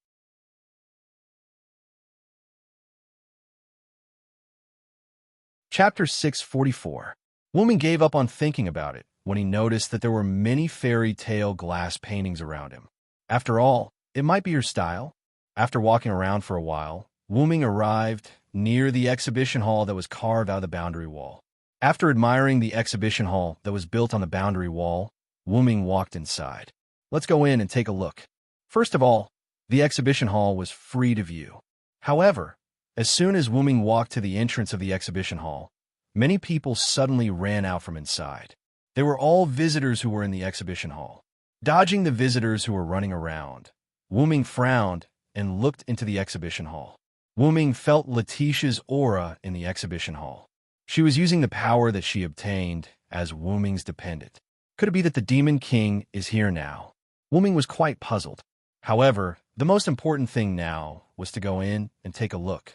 If it was really the Demon King, Woomin was prepared to kill him directly and get rid of him once and for all. Now, the visitors in the exhibition hall had basically all run away, which saved Woomin the trouble. After entering the exhibition hall, Woomin didn't find anything wrong. Then, Woomin ran in the direction of Letitia.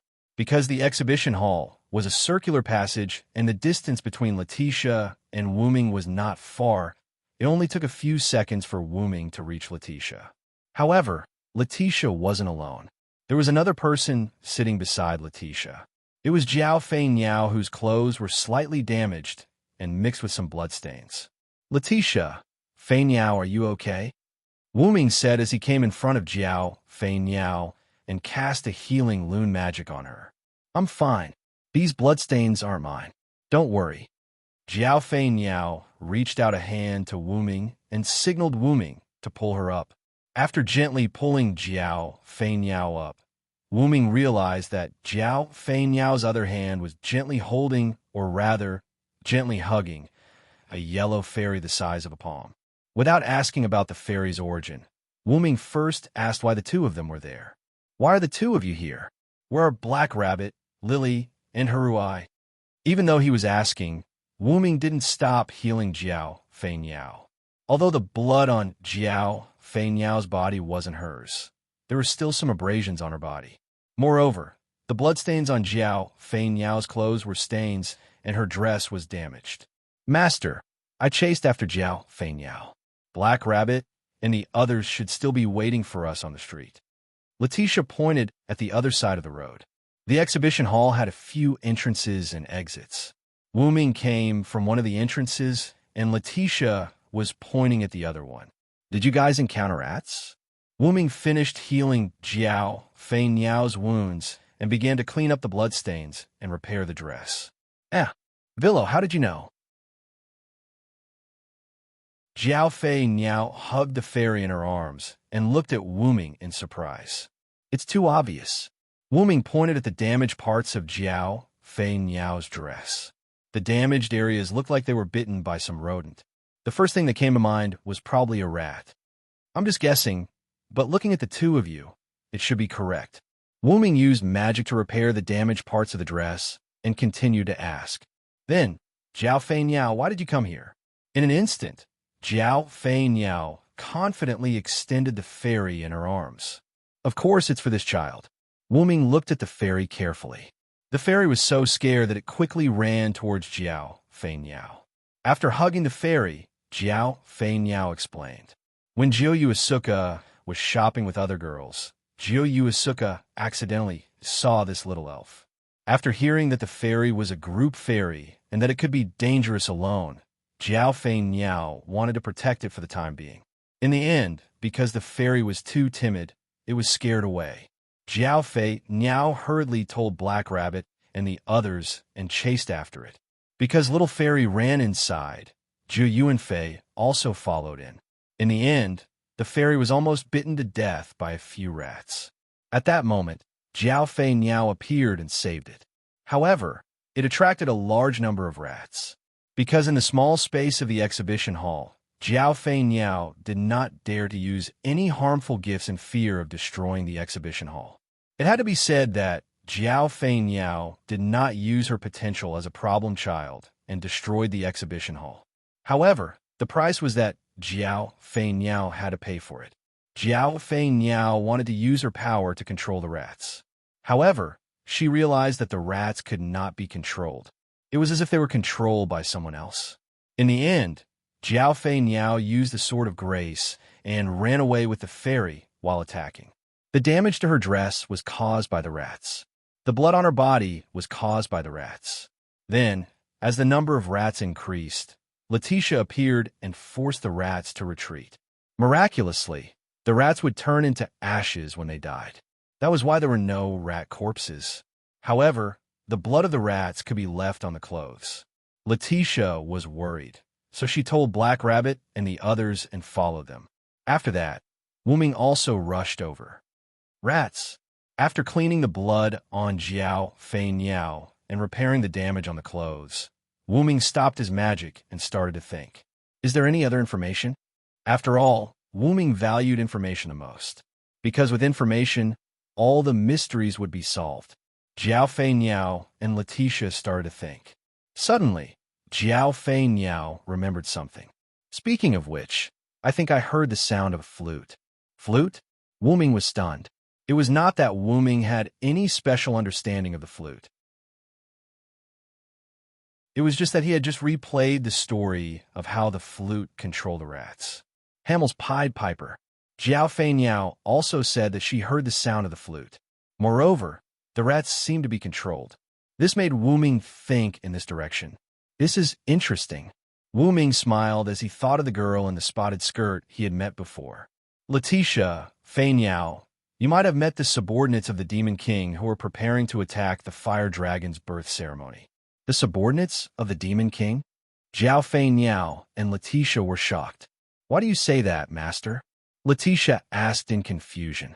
Because I just met the Demon King. Wuming smiled confidently.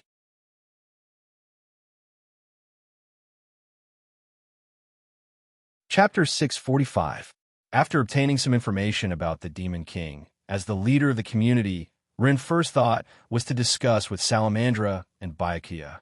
Wuming, 16 knights, and the others also agreed, so everyone returned to Salamandra's base.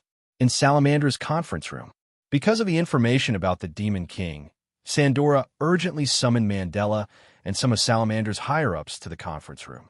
Wuming, Letitia, 16 knights, Jio Asuka, Hiroyuki, Rin, Lily, Byakuya, Sandora, Mandela, and several of Salamandra's higher-ups gathered together. Because they had become allies, they didn't sit down like before, but sat on the rectangular conference table according to the order of position and strength. Sandora, as the host, naturally sat at the head of the table. On her left was Salamandra's group, and on her right was No Name's group. Immediately afterward, Sandora, the host, took the lead to speak. Villo, Sen said that he knows the details of the Demon King. Is this information accurate? Sandora said, looking at Wuming, who was sitting on the second seat on her right. By the way, sitting on the first seat on Sandora's right was Run, who was the leader of Salamandra's ally, No Name.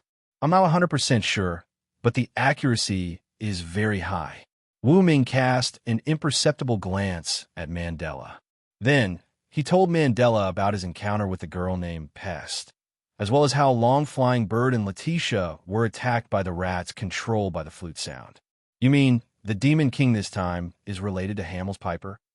Byakuya, who was sitting on the first seat on Sandora's left, said, by the way, as Salamandra's second-in-command, Mandela's seat was the second seat on Sandora's left. Rin could sit on the first seat on the right because he was the leader of the alliance, and Byakuya was nominally a member of Salamandra. Whether it was Byakuya's reputation or strength, there was no problem for him to sit on the first seat. Hamel's Pied Piper. Fei Niao, Yao, and the others were confused. They did not know this name very well. It's a story from a fairy tale. The villagers of a village called Hamel invited a rat catcher to catch rats. 16 knights explained to Shadora in a friendly manner. However, in the box court world, this story should be passed down in the form of a dark fairy tale. So you're saying that the ending wasn't good? Jiu Yuan Fei Niao asked.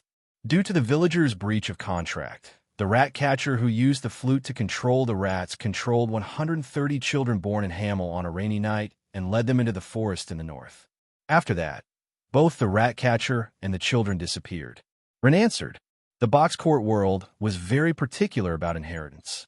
Therefore, as the leader of No Name, Ren would often stay in the underground library of No Name to read and study. Especially after Wu Ming and the other three came to No Name, Ren worked even harder. As far as the sound of the flute and the controlled rats are concerned, this fits the story of Hamel's Pied Piper. Sandora nodded. Then, why would it be related to the girl named Pest? Harahib Yayoi raised his hand and asked. Because in the story of Hamel's Pied Piper, the children who disappeared were also said to have died from the Black Death. Wu Ming then looked at Byakuya. Byakuya, if the enemy is really like what I think, I'm afraid you'll be in trouble this time. Byakuya also sighed. Maybe it's really possible. Wu Ming and Byakuya's words confused most of the people present. What does this have to do with Lord Byakuya? Black Rabbit looked at Byakuya and Wu Ming in confusion. Pest has the meaning of plague. As for the Black Death, it is also the plague. The reason why the Black Death was born was because the sun had entered the Little Ice Age, causing its activity to decrease. With Wu Ming's explanation, those who did not understand understood. And Byakuya is the sun's star spirit.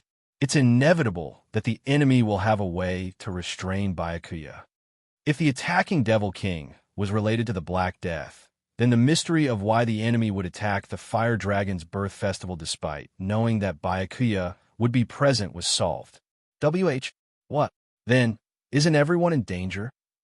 Black Rabbit was shocked. Don't worry, Black Rabbit. The Villo is still here. Byakuya comforted Black Rabbit.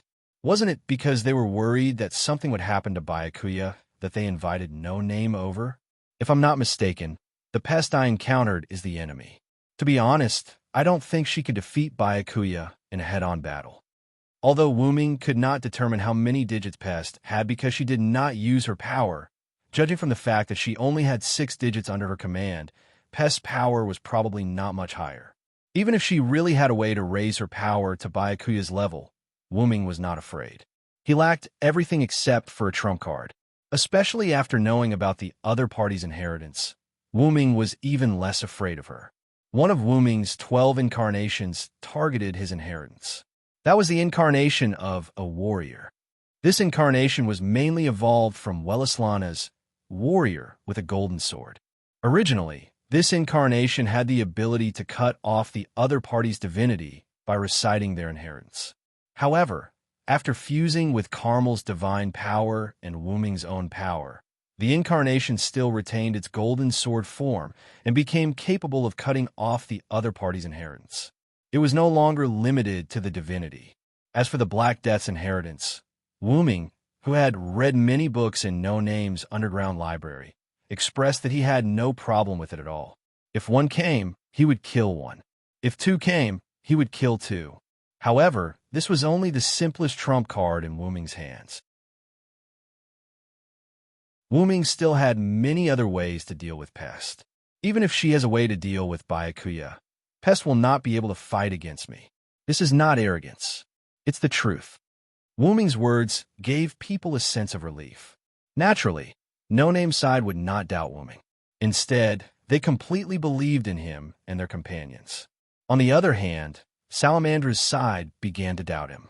Although you are indeed very powerful, you should not be so arrogant before you know the identity of your enemy. Mandela opened his mouth to refute Wu Ming's words. Everyone's gazes gathered on Mandela.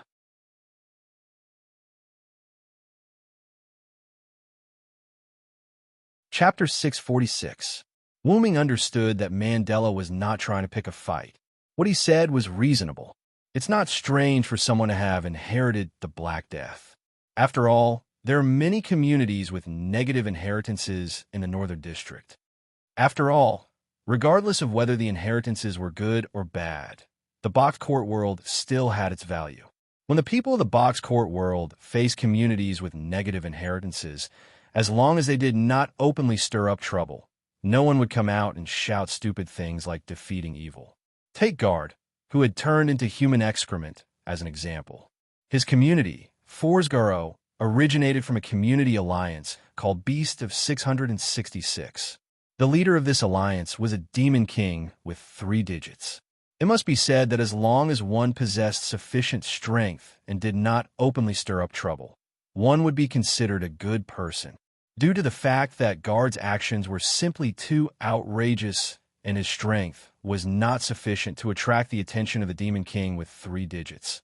The Force Garo was disbanded and Guard was stripped of his spirit level to become someone else's food. The Beast of 666 did not say anything about it. It could only be said that he was discovered after doing something so serious. There could only be 4 words to describe it. Even death could not wipe out his crimes. The reason why a rat attacked Miss Ji-Yuan can only be said to be because of this little fellow. As Mandela spoke, he pointed to the little yellow spirit standing on Ji-Yuan Fei's shoulder. This greatly alarmed the little spirit.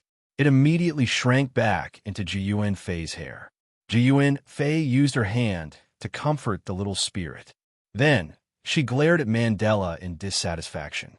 Based on Lord Villow's words, it seems that a rat attacked this little spirit. Miss Ji-Yuan saved the life of this little spirit and ended up being attacked by the rat.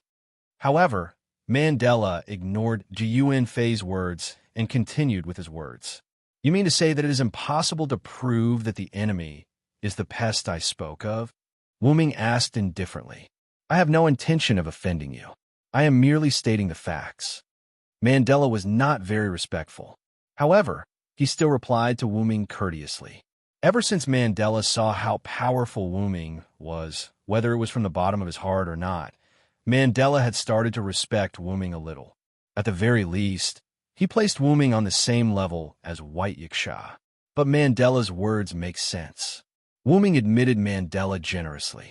Everyone present, including Mandela, was taken aback by this development.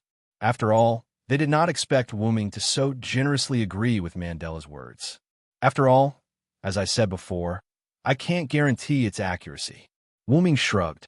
However, although Mandela's words make sense, I can't say that my judgment is completely wrong. Wu Ming looked at Mandela with a meaningful smile. Of course. In the face of Wu Ming's meaningful smile, Mandela nodded calmly. If that's the case, then Salamandra should prepare a response. Mandela looked at Wu Ming, who had a strange smile on his face, and nodded his head in agreement. Then, the meeting ended.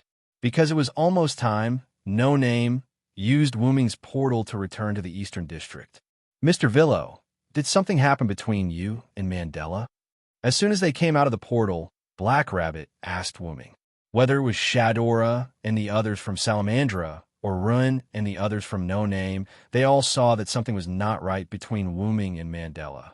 Especially when Wu Ming looked at Mandela with a smile. Even Lily, who did not have much strength, felt that something was wrong, let alone the others. Nothing, I just told Mandela that I only knew about his plan. Wu Ming came to a sofa and sat down. Wu Ming's portal opened in a large room similar to a living room, so there was a sofa for sitting. This was an ordinary living room, but because no one would come here, it became the room where Jiuyuki, Haruai Biao, and the others had tea parties. What do you mean? Jiuyuki asked. As she said that, Jiuyuki also found a sofa and sat down. The others did the same. However, Wu Ming was not in a hurry to explain. Instead, he looked at 16 Knights, who was as smart as Wu Ming. 16 Knights shouldn't have noticed. 16 Knights, who was also sitting on a sofa, stretched out her hands and waved helplessly. Although I could guess a little from what you said in Salamandra, I didn't have enough information. After that, 16 Knights leaned back on the sofa and held the back of her head with both hands, waiting for Wu Ming's answer. Although he liked to be a decryptor, he could accept being a spectator. In short, he was casual. It's normal that you can't guess because I didn't say one thing just now. Wu Ming looked at everyone. You didn't say one thing? Everyone was puzzled. But is it really okay to not tell Salamandra and White Yiksha the information? Rin asked worriedly. Don't worry, Rin. I'm thinking about Mandela. Wu Ming's face showed the same smile as when he looked at Mandela. This caused everyone to be completely confused. What was going on? I saw a lot of glass paintings of the Pied Piper of Hamel on the street. glass paintings of the Pied Piper of Hamelin. Everyone present could not understand what Wu Ming was talking about. That is to say, if there is someone who can understand, 16 Knights will understand Wu Ming. Ha ha, so that's how it is. 16 Knights suddenly laughed. Everyone looked at 16 Knights in confusion and helplessness. Speaking of which, can't you guys make things clear? Don't keep me in suspense. Then, let me analyze it from the beginning. Everyone, Wu Ming said. Salamandra is at a low point and is being targeted by the other class leaders in the North District. The reason is because one of the class leaders in the North District, Shadora, is too young and inexperienced. Wu Ming looked at 16 Knights and gestured for her to continue. Then, Shadora needs a chance to make a name for herself, such as defeating the Demon King or something. Defeat the Demon King. Everyone was shocked. However, what surprised everyone was not the fact that the Demon King had been defeated, but the result of the series of intelligence and analysis that they had obtained. Immediately after, Black Rabbit spoke in disbelief. Mr. Villo, Mr. 16 Knights, do you mean that Salamandra and the others summoned the Demon King?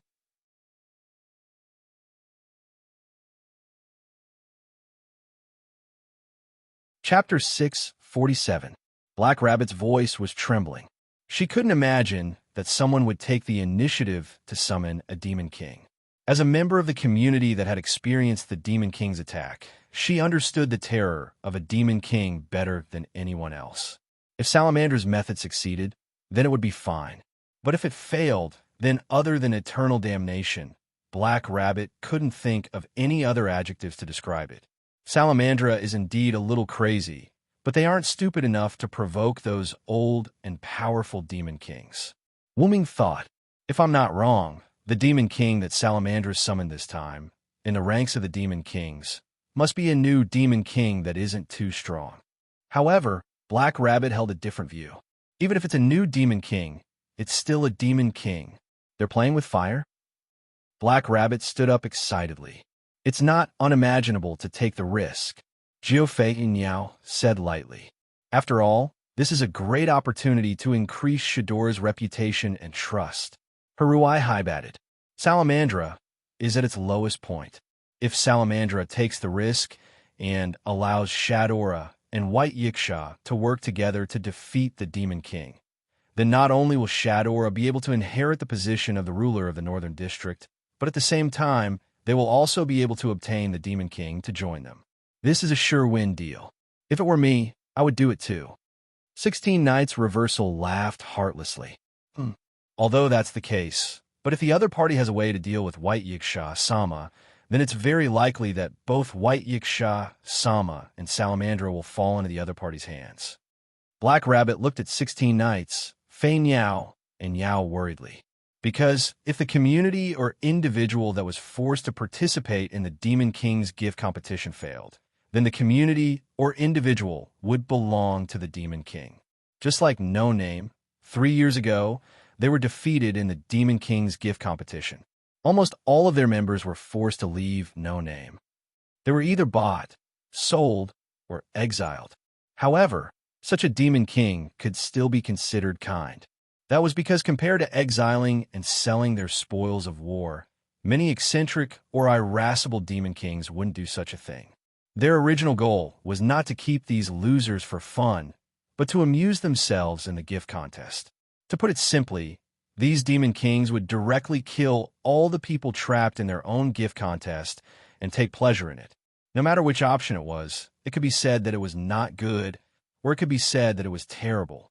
Don't worry, Black Rabbit. Even if something happens to White Yiksha, I'm still here. Nothing will happen. Wu Ming comforted Black Rabbit. Besides, this is just my guess. What if I'm wrong? Wu Ming joked. However, no one took Wu Ming's words seriously. What a joke. Wu Ming's previous deduction was perfect to the extreme. If it was still false, then nothing would be true. Letitia didn't care about Wu Ming's joke. Instead, she asked about something else. Then, Master, you didn't mention this key point. I'm afraid it's not for Mandela's sake. Although Letitia hadn't been in contact with her master for long, she already knew him very well. In short, No matter what, her master would never be so kind. Letitia knows me best. Wu Ming smiled. Then Wu Ming looked at everyone. The reason why I didn't mention this key point is actually for no name. For no name? Renha Black Rabbit subconsciously repeated Wu Ming's words. Looking at the two puzzled people, 16 Knights Reversal laughed wantonly. After all, our no-name also needs publicity, young Master Little Munchkin, perverted rabbit. Renha Black Rabbit came to a realization. Black Rabbit even forgot how 16 Knights Reversal addressed him. Why didn't Wu Ming say this key point in front of Shadora, Mandela, and White Yiksha? Because once he said it, not to mention Shadora and Mandela, White Yiksha alone would be able to deduce the truth of the matter with so much information. If Wu Ming said it, then the Demon King's monster attack would likely end tonight. First of all, since Salamandra had a way to lure the Demon King, then there must be a way to get rid of it. If White Yiksha knew that Salamandra had lured the Demon King, then she would definitely strictly ask Salamandra to destroy the item that lured the Demon King here. However, even if it was destroyed, the Demon King might not choose to retreat. If you were called here for no reason and then chased away by the person who called you here for no reason, anyone would be angry, let alone the Demon King. Moreover, if the Demon King was determined to attack, no one would be able to stop him. It was precisely because Mandela knew that even if he destroyed the item that lured the Demon King here, he would not be able to make the Demon King retreat. Therefore, he diverted everyone's attention and deliberately said that Wu Ming's words were not necessarily true to make everyone lower their guard. After all, with so much information, if White Yiksha still could not find the target, then she should find a tofu and smash her head against it. At that time, it would be inevitable that the other party would lose to White Yiksha. Wu Ming did not think that the other party's method that worked on White Yiksha could be used instantly. At the very least, they would have to prepare a little. Therefore, if Pest and the others were attacked by White Yiksha, then it would basically be the end. However, Mandela would not allow it. White Yiksha could defeat the Demon King, but she could not defeat him before the ceremony began, nor could she defeat him alone. She had to be with Shadora. This was because only then could Shadora's reputation spread and allow her to inherit the position of the ruler of the North District. Wu Ming shook his head as Shadora's pure and innocent face flashed across his mind. I'm guessing that Shadora doesn't know about this yet. Mandela was the one who planned all of this. No one objected to Wu Ming's words. Although they had only interacted for a few days, whether it was Run, Black Rabbit, and the others who had interacted with Shadora before, or 16 Knights Flying Bird, and the others who had not interacted with Shadora before, they could all feel the kindness in Shadora's heart. It was impossible for Shadora to agree to let the Demon King attack the ceremony and consolidate her position by defeating the Demon King. Perhaps sometimes people's eyes would be deceived by others' deliberate pretense. But Shadora's kindness from the bottom of her heart could provide favorable evidence that she was unaware of Salamandra's plan this time. Seeing that everyone had calmed down, Wu Ming made a suggestion. I say, do you want to walk around the outer gate of the 54545 tonight?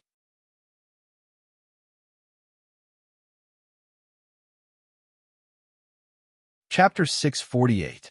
After dinner, the group of No Name once again went through Wu Ming's portal and arrived at the North District's 54545 outer gate. Because the Fire Dragon Birth ceremony was going to be held in 2 days, the night here was quite lively. The streets were filled with colorful lights, and the flow of people wasn't any worse than during the day. The gift competition that would only be held at night began in various shops, and the aroma of delicious food filled the entire outer gate of 54,545. Although the Fire Dragon Birth ceremony hasn't started yet, it's already so lively. 16 Knights said thoughtfully. Although the Fire Dragon Birth ceremony hadn't started yet, it was only a few days away. The nights before a large festival were usually very lively, so it wasn't wrong to be so lively a few days before the Fire Dragon Birth ceremony. However, since Wu Ming and the others didn't look for a hotel, they chose to return to No Name through Wu Ming's portal, so No Name didn't see such a lively night scene at night. Seeing that everyone was eager to try, Wu Ming opened his mouth. Let's walk around and gather here in 2 hours. Don't get too excited and lose interest. The gift competition that's starting now is basically just an appetizer. The truly interesting gift competition will only appear during the Fire Dragon birth ceremony. With that, Wu Ming consciously looked at 16 knights, Fei Niao and Yao. I know. You're acting like an old mother. Jiu Fei Niao said casually. This made Wu Ming smile helplessly and shake his head. If it weren't for you problematic children, I wouldn't be like this. However, they were problematic children, and Jiu Fei Niao instantly found her target. Look, Yao, there seems to be a nice gift competition going on over there. Jiu Fei Niao pulled Haruai Hiroyuki's hand and pointed at the gift competition that was being held in a certain direction. Let's go and see. Haruai Hiroyuki showed a faint smile and nodded. Letitia, go with Flying Bird and the others. Wu Ming looked at the little maid beside him. After all, there was no guarantee that the Pied Piper would not attack Jiu Yuanfei again. Hence, it was safer to have Letitia, a 4-digit expert, follow Jiu Yuanfei. Other than that, there was one more thing, and that was to keep an eye on these 2 problem children. Although compared to 16 knights, Jiu Yuki and Kasuga Yuta were weaker, their ability to cause trouble wasn't bad at all. In order to prevent the evening event from being ruined by a problematic child, Wu Ming felt that he had an obligation to help. Then, Wu Ming put his hand on Letitia's head and touched it. But don't just focus on them. You should enjoy yourself too. It's been hard on you to be a maid all this time. Letitia blushed and looked warm. Yes, master, I understand. After that, Letitia nodded with a smile and followed behind Kubo Asuka and Haruai Biao. Then I'll go shopping too. See you guys later. 16 Knights, who had already walked a few meters away, waved his hand. Mr. 16 Knights? Wait for me. Black Rabbit angrily chased after 16 Knights in the reverse direction. She didn't dare to let 16 Knights go shopping alone. If that happened, the probability of something happening would be 100%. I'll follow them and take a look. Rin was worried as he laughed awkwardly. Then, he followed the direction of 16 Knights. As for Lily, sorry, she wasn't like the others. As the leader of the logistics team, she had a lot of important things to do, so she didn't come. So, only Wu Ming was left. However, Wu Ming didn't want to go shopping. That was why he asked Letitia to follow Jiu Yuki and the others, and not himself. Because Wu Ming was going to visit Mandela in Salamandra tonight. Of course, it was a secret visit.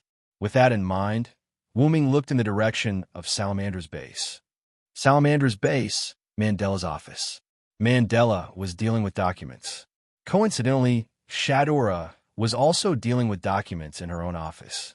Because of Shadora's immaturity, there were some documents that Shadora couldn't solve, or some documents that needed to infringe on the interests of the community. Mandela took them and dealt with them personally. Or rather, he acted as the bad guy. But after all, there were only a few such documents, so Mandela only needed to deal with them for a short while before he finished them. Closing the last document, Mandela put it aside. Sigh. Mandela lowered his head and sighed. He put his hands on the table and held his forehead. It could only be said that this scene was rare because Mandela had always been full of dignity in front of outsiders and Shadora. We have to get Shadora involved, Mandela said with a frown. If anyone were to see Mandela's frown now, they would probably be shocked. Wu Ming was one of the people who was surprised. I think your plan has a higher chance of failure. Who is it? The sudden voice made Mandela instantly pull out the sword that never left his side, even when he was sleeping, and looked around vigilantly. Don't be nervous, it's me. The sudden voice came from behind Mandela. Mandela quickly and cautiously turned his head and saw a young man with black hair and red eyes. Villo, sir, why are you visiting so late at night? Although he saw that it was an acquaintance, Mandela was even more uneasy, because the person in front of him most likely knew about his plan, and he was someone he couldn't afford to offend, whether in terms of strength or influence. He had experienced the other party's strength, and the relationship between the other party and White Yiksha didn't seem like ordinary friends, which made him feel inferior. Don't be so nervous, Mandela. I'm not here to trouble you. Wu Ming put away an epic-level aura concealment item in Yggdrasil, went around Mandela's office, and sat on the chair in front of the desk. Mandela didn't say anything, but he put away his sword, because he knew that it made no difference to the other party whether he held the sword or not. Then, Mandela sat down in his chair, facing Wu Ming. Seeing that Mandela sat down but didn't speak, Wu Ming began to tease him. But I didn't expect you to be so considerate of Shadora. I thought you just wanted to cultivate a puppet leader. I never thought that way. Shadora, who has the perfect bloodline, is the rightful heir of Salamandra. Mandela slammed the table and stood up as if he was insulted. Wu Ming didn't care about Mandela's anger at all and waved his hand casually. Whatever you say, I don't care at all. I only care about one thing, and that is our known name. Wu Ming's words calmed Mandela down. He knew very well that Wu Ming was here to negotiate with him, and the bargaining chip was that Wu Ming didn't expose him during the day. Then, Wu Ming went straight to the point. I won't bully you. We, no name, will take most of the credit for dealing with the Demon King.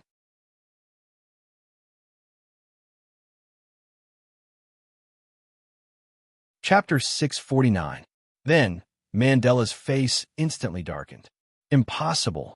Mandela's face darkened as he tried to control his irritable heart. He felt like he was being bullied.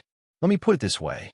Even if you don't have this opportunity, with me around, No Name will definitely not lack any opportunities. Wu Ming narrowed his eyes and looked at Mandela rather arrogantly. When Wu Ming said this, Mandela knew that his plan was almost completely exposed in Wu Ming's eyes. So, all Mandela could do now was accept it passively.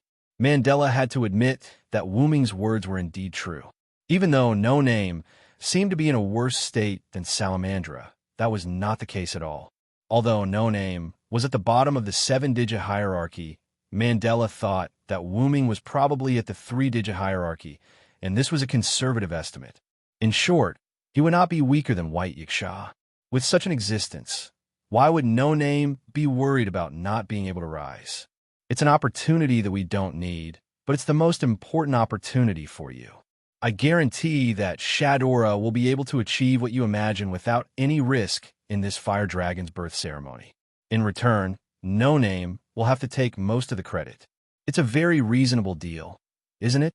Although this opportunity was dispensable to No Name, since there was a ready-made opportunity, why wouldn't Wu Ming seize it? All in all, Wu Ming would definitely take all the credit this time. Of course, Wu Ming would not go too far. He also gave Mandela a benefit that satisfied him, or rather, it was just right. What Mandela needed was for Shadora to live up to her name as the ruler of the Northern District. So he attracted the Demon King. Wu Ming's bargaining chip was precisely this point, and it was a risk-free bargaining chip. This undoubtedly tempted Mandela. Then, Wu Ming continued. How can I believe you? Mandela asked. To put it nicely, do you still have a choice? Wu Ming smiled. Then, Wu Ming continued. Mandela really did not have a choice. Either Wu Ming would expose this matter to White Yiksha and Salamandra's plan would be ruined, or he would listen to Wu Ming. In any case, he might be able to achieve his goal. If it was the former, then the plan was doomed. If it was the latter, then there was still a chance. Seeing Mandela nodding thoughtfully, Wu Ming sneered. Let me say something unpleasant, Lord Mandela. Wu Ming emphasized the word Lord. Then, Wu Ming waved his hand, and 4 translucent grids surrounded Mandela. Immediately afterward, countless powerful weapons filled with ancient auras appeared in the square, each of them aimed at Mandela. I don't want you to be unable to see tomorrow's sun. The Manchala square formation appeared. Looking at these weapons aimed at him, Mandela's eyes widened, and he said in disbelief, These are all godded weapons. Wu Ming sat comfortably in his seat, looked at Mandela who stood up and was speechless, and said slowly, You're quite knowledgeable. Yes, these are all godhood weapons. Wu Ming said as he reached out and touched a sword floating beside him. Although these godhood weapons are not the main body, their power is no different from the main body, and they can be used alone. However, Wu Ming didn't want to prove this for Mandela, and Mandela, who had a little bit of strength, didn't need Wu Ming to prove it for him. He clearly recognized that these weapons were indeed godhood weapons, which was the so-called godhood weapons. Mandela took a deep breath, then exhaled. So, you mean if I don't agree, you'll kill me? If you want. Wu Ming looked at Mandela with a smile. Wu Ming was not a pushover. He could even take on the Supreme of Nazalic without hesitation. Killing a 5-figure community's second in command, Wu Ming didn't have the slightest psychological burden. Just like that, Wu Ming and Mandela didn't speak anymore. After a while, Mandela sighed.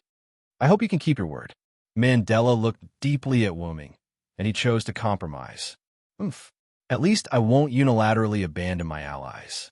Wu Ming responded sarcastically. Wu Ming said as he put away Manchala Square formation. In the entire Salamandra, only Shadora doesn't know about this, so, based on Mandela's words, it seemed that not only the higher-ups of Salamandra knew about this, but even the lower-level members seemed to know about it. Of course I know. With Shadora's personality, how could she agree to your approach? Wu Ming looked at Mandela with an unpleasant expression. However, even so, he couldn't deny that his behavior this time was playing with fire, and it was the kind that burned everyone together. If it weren't for Shadora, Salamandra would no longer exist. There was no need to doubt that Wu Ming had such strength. Then, Wu Ming gave Mandela a cold look, then turned around and went to the window. You don't need to do anything, just wait quietly. Wu Ming finished speaking, and his figure instantly disappeared from the window. Looking at the swinging window, Mandela sat down and closed his eyes. Sigh. On the street, Wu Ming, who had blended into the crowd at some point, followed the flow of people and admired the surrounding scenery, but his thoughts were elsewhere. To be honest, after Wu Ming knew the truth, he had the urge to kill Salamandra. Salamandra collectively held the Fire Dragon Birth Ceremony under the premise that the Demon King would attack the Fire Dragon Birth Ceremony. As for the invitation, no name, it was only after White Yiksha asked Salamandra and received a definite answer that he was invited. This meant that no name and the community of 54,545 Outer Sanctum had been placed in the position of Salamandra as a bargaining chip in the wager. There were only two kinds of people who could do this. One was that they would definitely win, and Salamandra obviously didn't have this kind of mentality. The second was that Salamandra didn't care about the safety of the bargaining chips they used as gambling chips.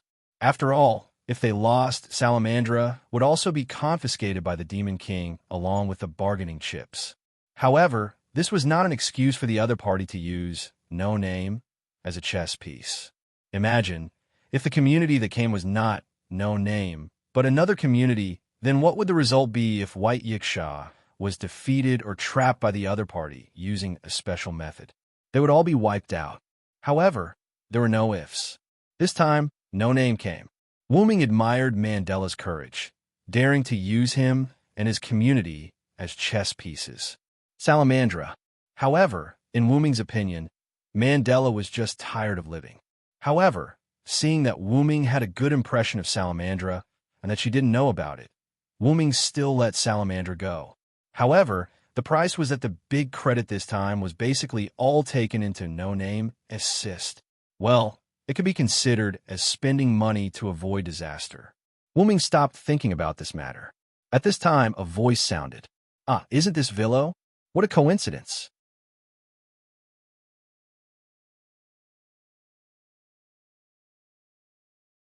Chapter 650. Wu Ming looked towards the source of the voice and saw a red dress. Flying bird, Wu Ming was slightly surprised. That's right, it was Jiu Yufei. How did you get here? However, Jiu Yufei frowned in dissatisfaction at Wu Ming's nonsensical words. What do you mean, how did I get here? Didn't you send us here using the teleportation gate? Are you having a fever? Jiu Yufei said as she reached out her hand towards Wu Ming's forehead. The naturally smooth and tender hand touched Wu Ming's forehead.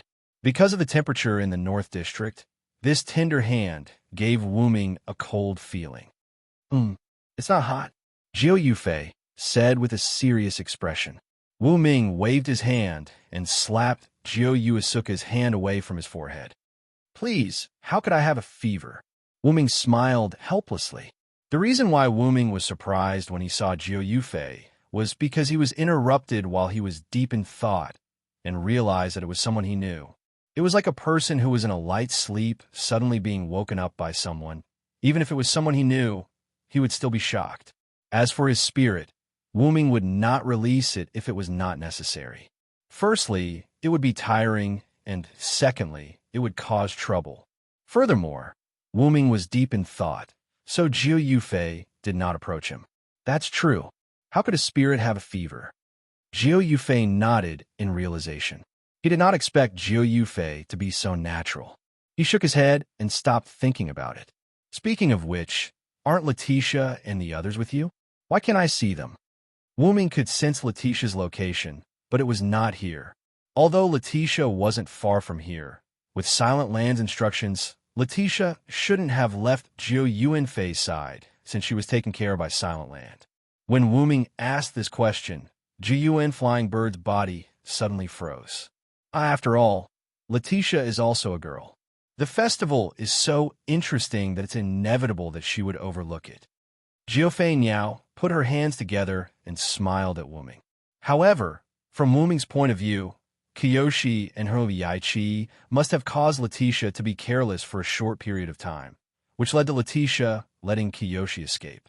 From Wuming's point of view, the reason why he didn't see Haruai Hitaki was either because he was covering for Koyo Asuka or because he had separated from Koyo Asuka when the latter was escaping. You guys sure are brave. Aren't you afraid of meeting the Pied Piper and those rats again? Wuming sighed. As expected, problem children were still problem children. After that, Wuming used his dependency authority to tell Letitia that Jiyuan Flying Bird was on his side. However, Wuming felt that Letitia's position was quickly moving towards his side. In other words, she was moving towards Jiyuan Flying Bird. I'm not afraid of that rat manipulator. If it wasn't for the fact that I couldn't use my powerful grace in the exhibition hall, I wouldn't have been in such a sorry state. Jiyuan Flying Bird was like a proud red fox as she raised her neck. However, Wuming didn't continue to talk to Jiyuan Flying Bird. Instead, he smiled at her. This made Jiyuan Flying Bird feel that something was wrong. Fei, Bird, Xiao, sister. A childish yet irritable voice suddenly came from behind Jiyuan Flying Bird. Jiyuan Flying Bird let out a cute squeal and immediately hid behind Wuming. The newcomer was naturally Letitia. Letitia, who had recovered 4 digits, was naturally not slow. In just a few seconds while Wuming and Jiyuan Flying Bird were talking, she arrived behind Jiyuan Flying Bird. Letitia, how are you? Jiyuan Flying Bird smiled awkwardly as she greeted her. I'm not good. Letitia opened her black shadow wings and floated in the air at the same level as Wuming and Jiyuan Flying Bird. She spoke calmly, although she was a bit irritable after being tricked by a problem child again. When she saw her master, her anger disappeared. I'm a master's perfect maid. With this thought in mind, Letitia was no longer angry. Of course, even if she wasn't angry, she could still be a bit angry with her actions.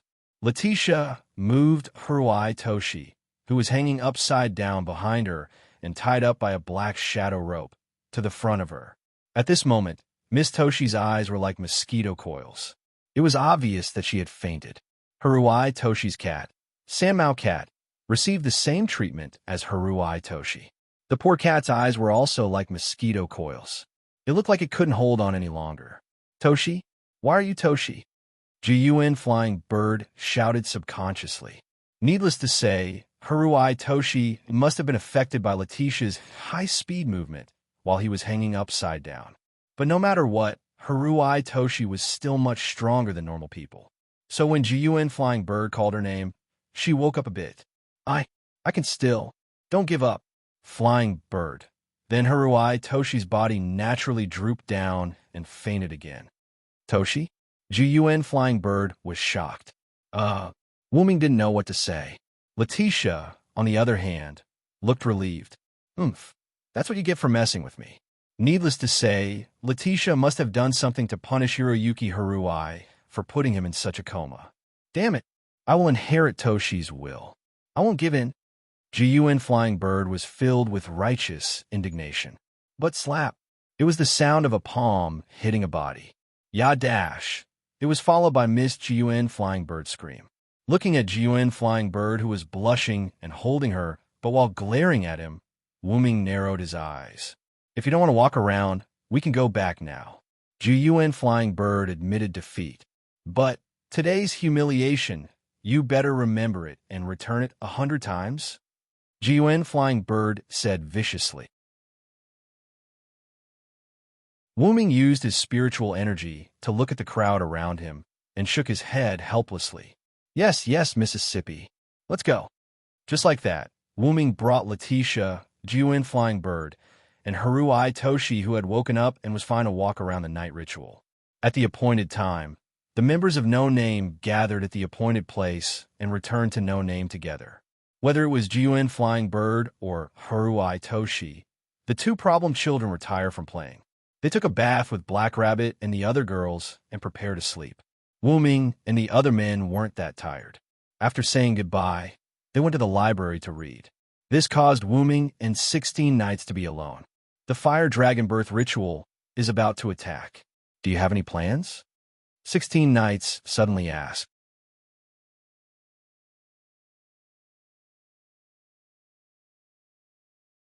Chapter 651. Standing in front of the floor-to-ceiling window of the No Name meeting room, 16 Knights looked at the night scenery and said to Wu-Ming without turning his head, I do have a plan. I've already talked to Mandela about it. Wu-Ming used the tea set to make tea for himself while replying to 16 Knights without turning his head. He's in the limelight again. I really want to teach that guy a lesson. 16 Knights laughed arrogantly. 16 Knights wasn't stupid. Compared to the other No Name members, he could be considered extremely smart. Going back in time, 16 Knights easily guessed why Wu-Ming suggested going to the night ritual tonight. To be honest, even the night's sacrifice on the eve of the Fire Dragon's birth ceremony wasn't that interesting.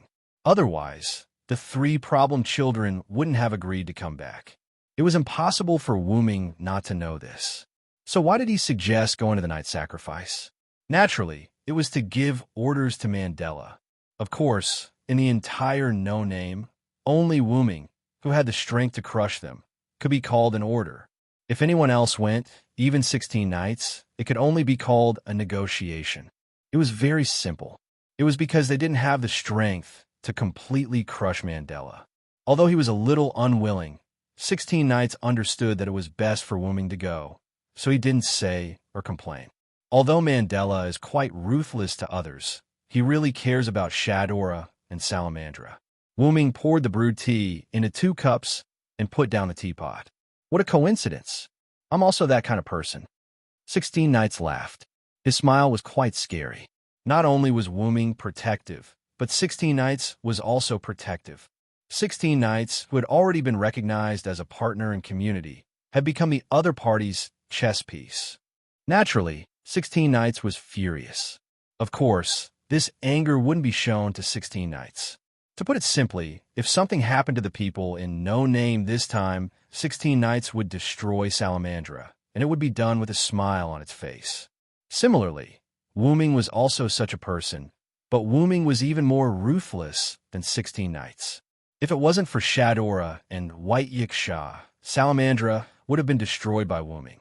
Disregarding the residents of the entire 54545 outer sect, the community, and even the other outer sect members who came to participate in the competition, and placing everyone on the chessboard with the risk of death as a bargaining chip, in Wu-Ming's opinion, such a community was completely unnecessary.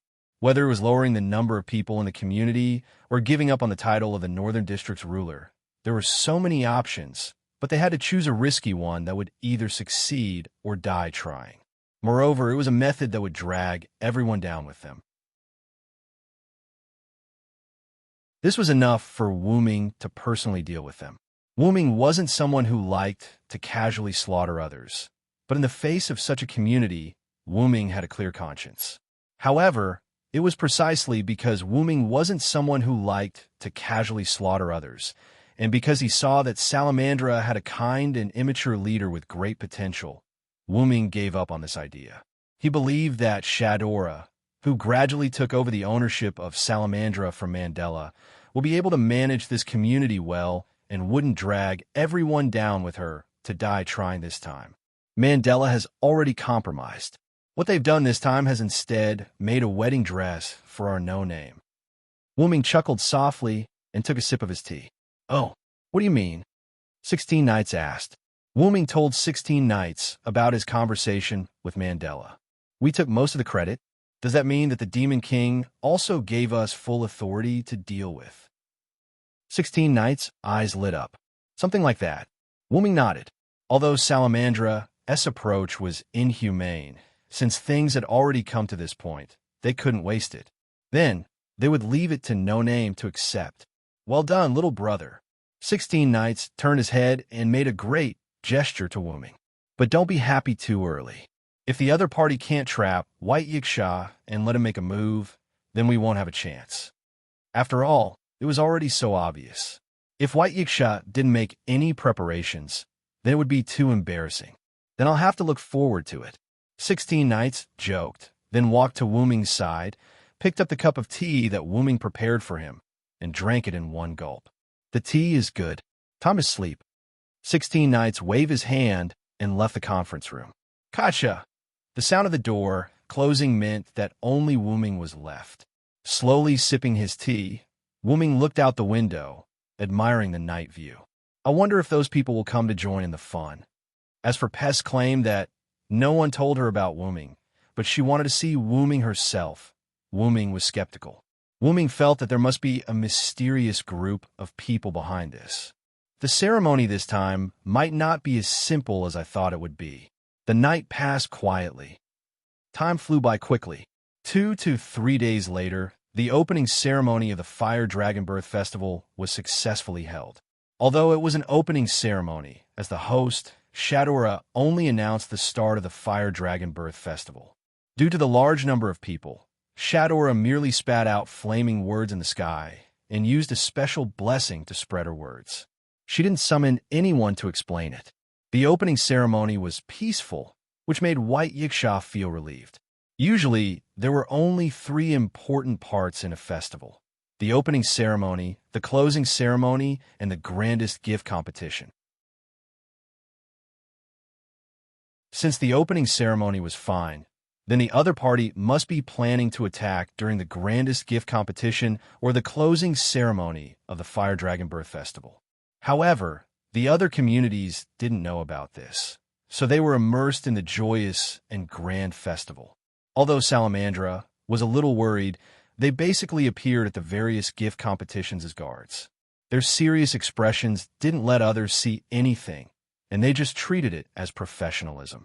As for no name, it could only be said that it and Salamandra were the polar opposite, because Black Rabbit was going to be the judge, and Rin was only participating in some ordinary gift competitions. So the main combat power of No Name was basically the 3 problem children. Because the 3 problem children frequently won with their strength, many people and even many communities remembered that the 3 of them were from the No Name without a name. Wuming, who was idling, sat in the audience seat and looked at Kazuhito Yayoi, who had entered the finals.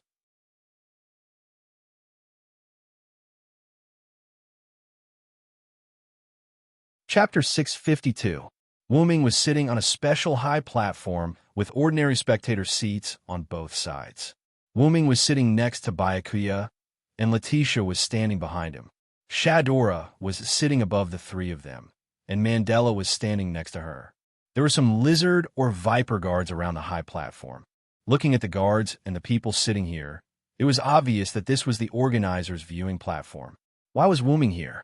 Whether it was as a member of No Name who had joined forces with Salamandra or based on his own strength, Wuming was qualified to sit here. The reason why only Byakuya and Letitia were next to Wuming was because the others were helping other people. Black Rabbit was refereeing and commentating at the gift competition in front of them. Ren also participated in some not-so-strong gift competitions. Lily, who came along, went to support Ren. Reverse 16 Nights and Zhou Yuan Fei Niao were also participating in other gift competitions. Don't doubt, The gift competition at the Fire Dragon's birth ceremony was beyond everyone's imagination. The three problem children had been participating in the gift competition for the past 2 days. Although the powerful, slacking, Wuming wasn't going to participate in the gift competition, it didn't mean that he didn't pay attention to it. Regarding the three problem children participating in the gift competition, Wu Ming could be said to have watched almost every match. Of course, that was under the condition that there was no conflict. Then, why did Wu Ming come to watch Haruai Hibiya's competition? It was because this was a special gift competition. This gift competition was the biggest type of gift competition at the Fire Dragon's birth ceremony, so Shadora would be there. This was also the reason why Black Rabbit would host this gift competition. The Demon King was likely to or would definitely attack when Shadora was present, so Wu Ming and Byakuya both appeared here. And Haruai Hibiya came to participate because Byakuya got rid of him. This gift competition was called the Showdown of the Creator. Only those who possessed a creation-type gift that could be used permanently could participate. And Haruai Hiroyuki happened to possess a creation-type gift that could be used permanently, the Catalog of Life. Therefore, White Yiksha invited Haruai Hiroyuki to participate in this gift competition. Due to his interest and the fact that White Yiksha had gotten rid of him, Kasuga Biao participated in the gift competition. He cleared all the obstacles and reached the semifinals. Haruai Biao's opponent was a huge stone man. Silent did not understand the rules of this gift competition, or rather, he did not want to understand. He knew that as long as he defeated his opponent, it would be fine. However, it was not difficult for Haruai Hiroyuki, whose enemy was the stone giant. The stone giant in front of Haruai Abe waved its huge arm and punched Haruai Abe. Then, with a light jump, Haruai Hiroyuki flew into the air, or rather, stood in the air. After participating in White Yiksha's gift tournament, Haruai Hibe gained a friendship of a griffin and obtained the griffin's power. Thus, Haruai Hibe could walk on air. Boom! The stone giant's arm slammed into the ground, causing the ground to shake. However, there was no damage to the specially reinforced ground. Because of inertia, the stone giant couldn't quickly retract its fist from the ground. At this moment, the stone giant's body was slanted. However, Haruai Hiroyuki wouldn't let go of this opportunity. Or rather, he was waiting for this opportunity. Haruai Hiroyuki jumped lightly and instantly appeared behind the stone giant. Then, he gathered the power he obtained from the elephant into his feet and kicked the stone giant's back. Boom! Haruai Hiroyuki's boots made contact with the stone giant's back, creating a loud boom. Then, the stone giant fell forward and fell to the ground, unable to get up again. Then, Black Rabbit, who had been waiting for a long time, announced excitedly, "The winner is no name Haruai Hiroyuki." Oh! The whole audience screamed. The audience didn't care about the origin of the winner. They just wanted to see a good match. Haruai Hiroyuki, who defeated his opponent, won the audience's approval. Thus, they cheered for the winner, Haruai Hiroyuki. Wuming didn't have any doubts about Haruai Hiroyuki's victory. Although Haruai Hiroyuki wasn't as strong as Wuming and 16 Knights, it didn't mean that he was weak. Before coming to Hakata, Haruai Hiroyuki had a large number of animal abilities. After coming to Hakata, Haruai Hiroyuki also obtained the ability of Phantom Beasts. Haruai Hiroyuki's ability to fly was the most obvious example. Haruai Hiroyuki's effortless victory was already proof of his strength. What a beautiful attack! Byakuya, who was beside Wuming, praised. Miss Haruai Hiroyuki is indeed very strong. Shadora also agreed with Byakuya. Her tone wasn't flattery, but admiration from the bottom of her heart. Although Haruai Hiroyuki had a rather advanced gift, the Vital Catalog, Haruai Hiroyuki was an ordinary person. He was even a sick person who couldn't get out of bed before receiving the Vital Catalog. It wasn't that Haruai Hiroyuki relied on the Vital Catalog to become strong, but Haruai Hiroyuki used the Vital Catalog's ability. The Ancient Flying Bird's gift was also quite powerful, but due to lack of training, the ancient flying bird's ability wasn't that strong. Even other people, or even other races stronger than humans, wouldn't be able to reach Haruai Hiroyuki's level if they didn't work hard with a vital catalog. That was why Shadora praised Haruai Hiroyuki. Wuming was quite pleased with Shadora's praise. After all, Haruai Hiroyuki was a member of No Name. However, he couldn't delay the important matters. All right, Your Highness Shadora, this is the end of the semifinals. It's your turn to speak, Wuming said to Shadora. Wuming was right. This gift competition called Showdown of the Creator was the grandest gift competition in the Fire Dragon's Birth Festival. Shadora needed to speak for the semifinals. Shadora nodded nervously, then took a deep breath and walked to the front of the stands. I'll take my leave first. Wuming stood up when Shadora walked to the front and walked to the exit with Letitia. Although it wasn't in line with etiquette, for some reason, he didn't dare and couldn't refute Wuming. However, even if he didn't speak, someone else spoke. That's a bit too much, kid. White Yiksha looked at Wuming. No matter what, you're still a person of status. Can't you sit down and wait for her to finish? However, White Yiksha was just putting on an act. She didn't think that Wuming, who was half a problem child, would listen. However, Wuming was seriously thinking. That's true. Wuming nodded. Then, Wuming looked at Letitia. Letitia, you sit down in my place. Huh?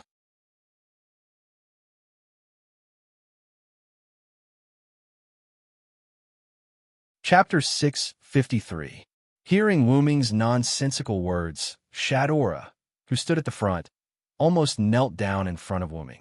But she was still the leader of the Northern District, so Shadora still steadied herself and walked to the front. Then, under Byakuya's dumbfounded state, Wuming left Letitia behind and slipped away. Letitia guessed her master's thoughts, sighed, and helplessly sat in Wuming's seat. Mandela closed his eyes and did not speak. Letitia was a 4-digit figure after all, so it was not impossible for her to replace Wuming. Anyway, even if she said no, no one would listen. Fortunately, Byakuya and the others sat slightly behind, so no one saw the scene just now. Then, Shadora began to speak about the showdown of the Creator Finals. Wuming naturally wouldn't listen. He could only say that Shadora was now a qualified leader. Although she couldn't speak as long as the principal, she could speak a little bit. Wuming had a deep understanding of this during the opening ceremony of the Fire Dragon's birth. Therefore, Wuming left in advance. Wuming came to the exit of the contestants. Although there were guards from Salamandra, because they knew Wuming, they didn't stop Wuming. Just like that, Wuming waited for Haruai Hibuya here. Because Shadora's speech was at the end of the semi-finals, she didn't say much, and the speech ended quickly. Haruai Hibuya walked out of the intersection with Sanmao in his arms. Wuming had been waiting for a long time. Villo. Haruai Hibuya was a little surprised when he saw Wuming. What? You didn't expect me to come? Wuming asked with a chuckle. A little. After all, our relationship isn't good enough for you to pick me up alone, right?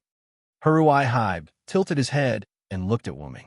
In the relationship between the 3 problem children and Wuming, the first thing to talk about was Wuming and 16 Nights. Because of the pact to brawl and the fact that both of them were wise men, the relationship between the two of them was quite good. Although it was not to the extent of being sworn brothers, it was much better than ordinary friends. And because Wuming had indirectly solved the problem of Distant Flying Bird's blessing, the relationship between Distant Flying Bird and Wuming was quite good. Only Haruhi Masaaki and Wuming were not as close to each other as Reverse 16 Nights and Jiufei Niao. The two of them were just partners in the same community. Besides, shouldn't Wuming be with White Yiksha and Shadora? Also, where did Letitia go? Several doubts filled Haruhi Masaaki's mind. Isn't it because the relationship isn't that good that you need to improve your relationship? Wuming joked on a whim.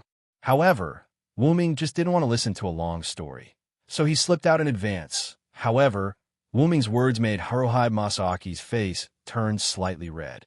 His words had some lethality to Haruhi Masaaki, who had never been in a relationship before. However, Seeing his young mistress being teased, the three-furred cat in Haruhi Masaki's arms began to bare its fangs and brandish its claws at Wuming. Meow, meow, meow, meow, meow. How dare you tease my young mistress? This old servant wants to duel with you. Although the three-furred cat had seen Wuming's pressure, it was about his young mistress, so this old servant spoke without hesitation. Hey, old man, your arms and legs are old. You should retire peacefully, Wuming joked to the three-furred cat.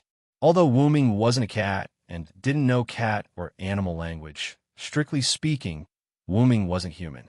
Even if he didn't understand the meaning of the three-furred cat's words, Wuming still guessed what the three-furred cat was saying based on its behavior and the fact that they were both non-human species.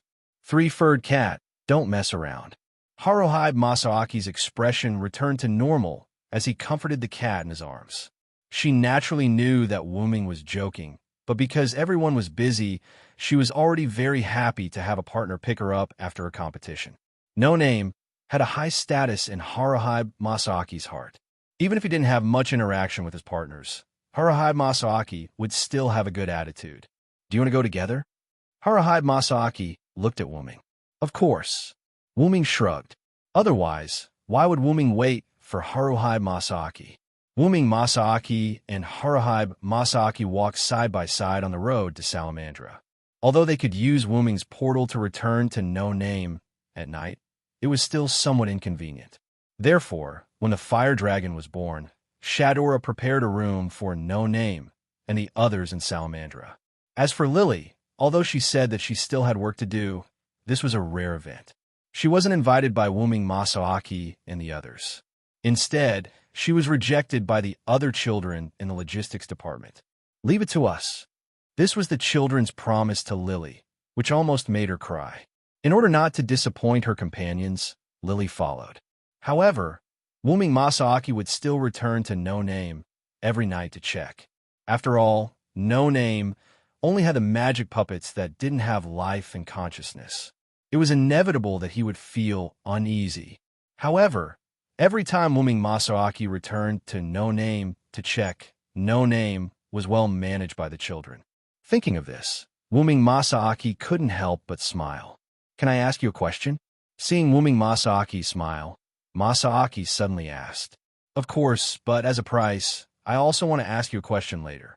Wuming Masaaki paused for a moment, then proposed an exchange. Sure. Haruhi Hiba nodded, then asked her question. Villo, aren't you afraid of the Demon King? Masaaki asked calmly. Through past conversations, Masaaki knew that Wuming Masaaki had never seen or met a Demon King in this world. Therefore, it seemed reasonable for her to ask such a question. However, in Wuming Masaaki's eyes, this was just Masaaki's worry. That's right, worry. Although Masaaki was also interested in the Demon King, it would be a lie to say that she wasn't worried. Whether it was Masaaki or Jiyuki Masaaki, these two problem children's problem level was much weaker than 16 Nights Reverse. For example, although Jiyuki Masaaki and Masaki Masaaki seemed to be interested in the Demon King's attack, they weren't as excited and expectant as 16 Nights Reverse. They were slightly worried. After all, I've encountered many powerful enemies who weren't weaker than me, so I'm not afraid. Wuming Masaaki replied. However, I still have the power to protect my companions. Wuming Masaaki looked confidently at Masaaki. Seeing Wuming Masaaki's confident smile, she, who had experienced Wuming's power, couldn't help but feel relieved. However, the bitterness in her eyes didn't escape Wuming Masaaki's eyes. What about you, Yao? Do you have something on your mind? Wuming could tell that Yao had something on his mind. Facing Wuming's question, Haruhi Kiba pondered for a moment before answering. Am I too weak?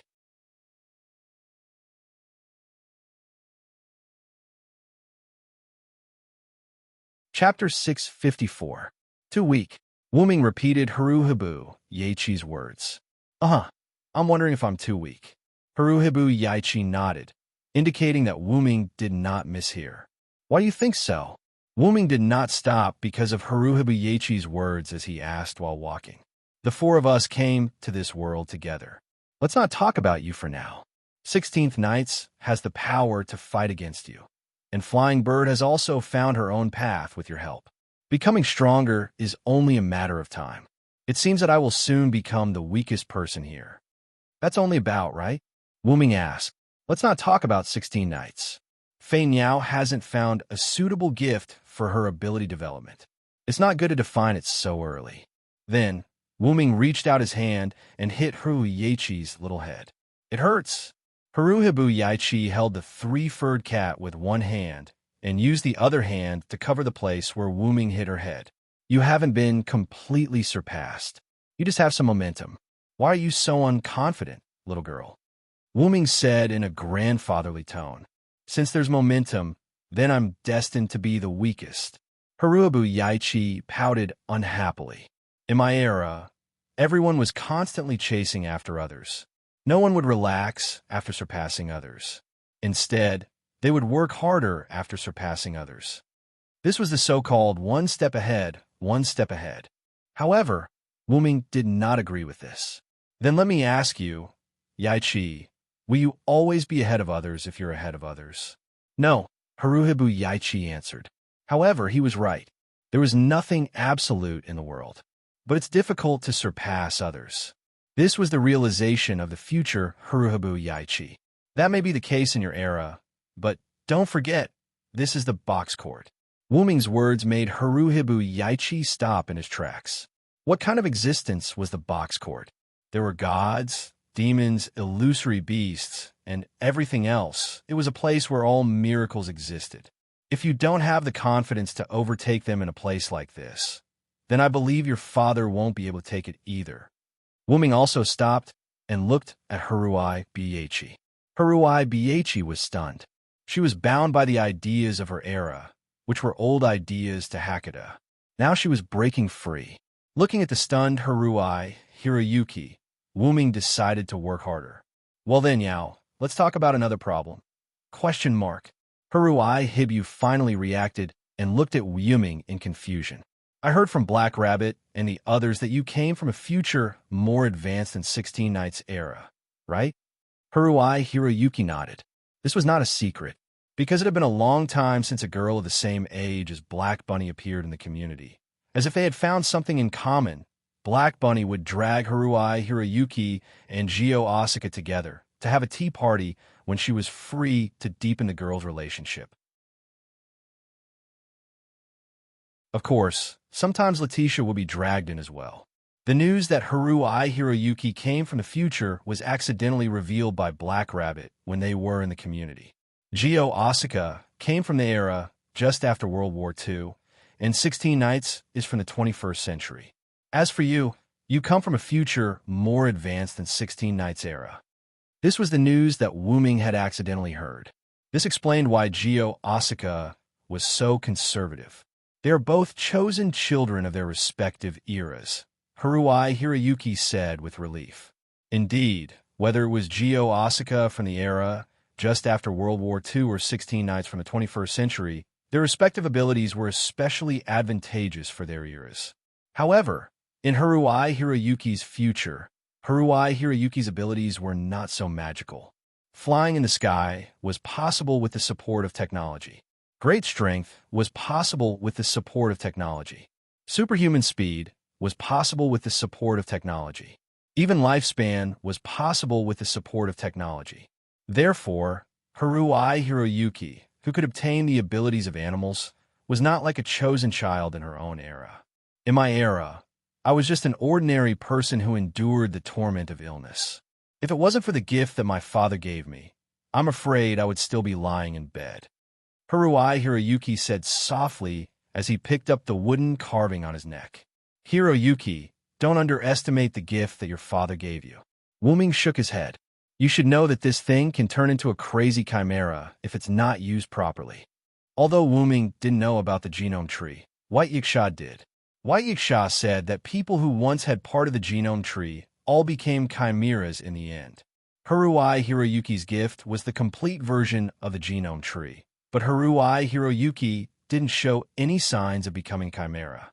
You, who can freely use this power without suffering any backlash, are not much worse than 16 Knights and Flying Bird, the two chosen children in your eyes. Perhaps the reason why Haruai Hiroyuki didn't suffer any backlash was because he only obtained the abilities of ordinary animals. But who knew if Haruai Hiroyuki was a talent that was buried in her era? And Wuming felt that the person who gave Haruai Hiroyuki this gift, Haruai Hiroyuki's father, would never harm his daughter, Haruai Hiroyuki. Perhaps it was because Haruai Hiroyuki's father thought that his daughter could control and master this power. So he gave this powerful and secret power to Haruai Hiroyuki.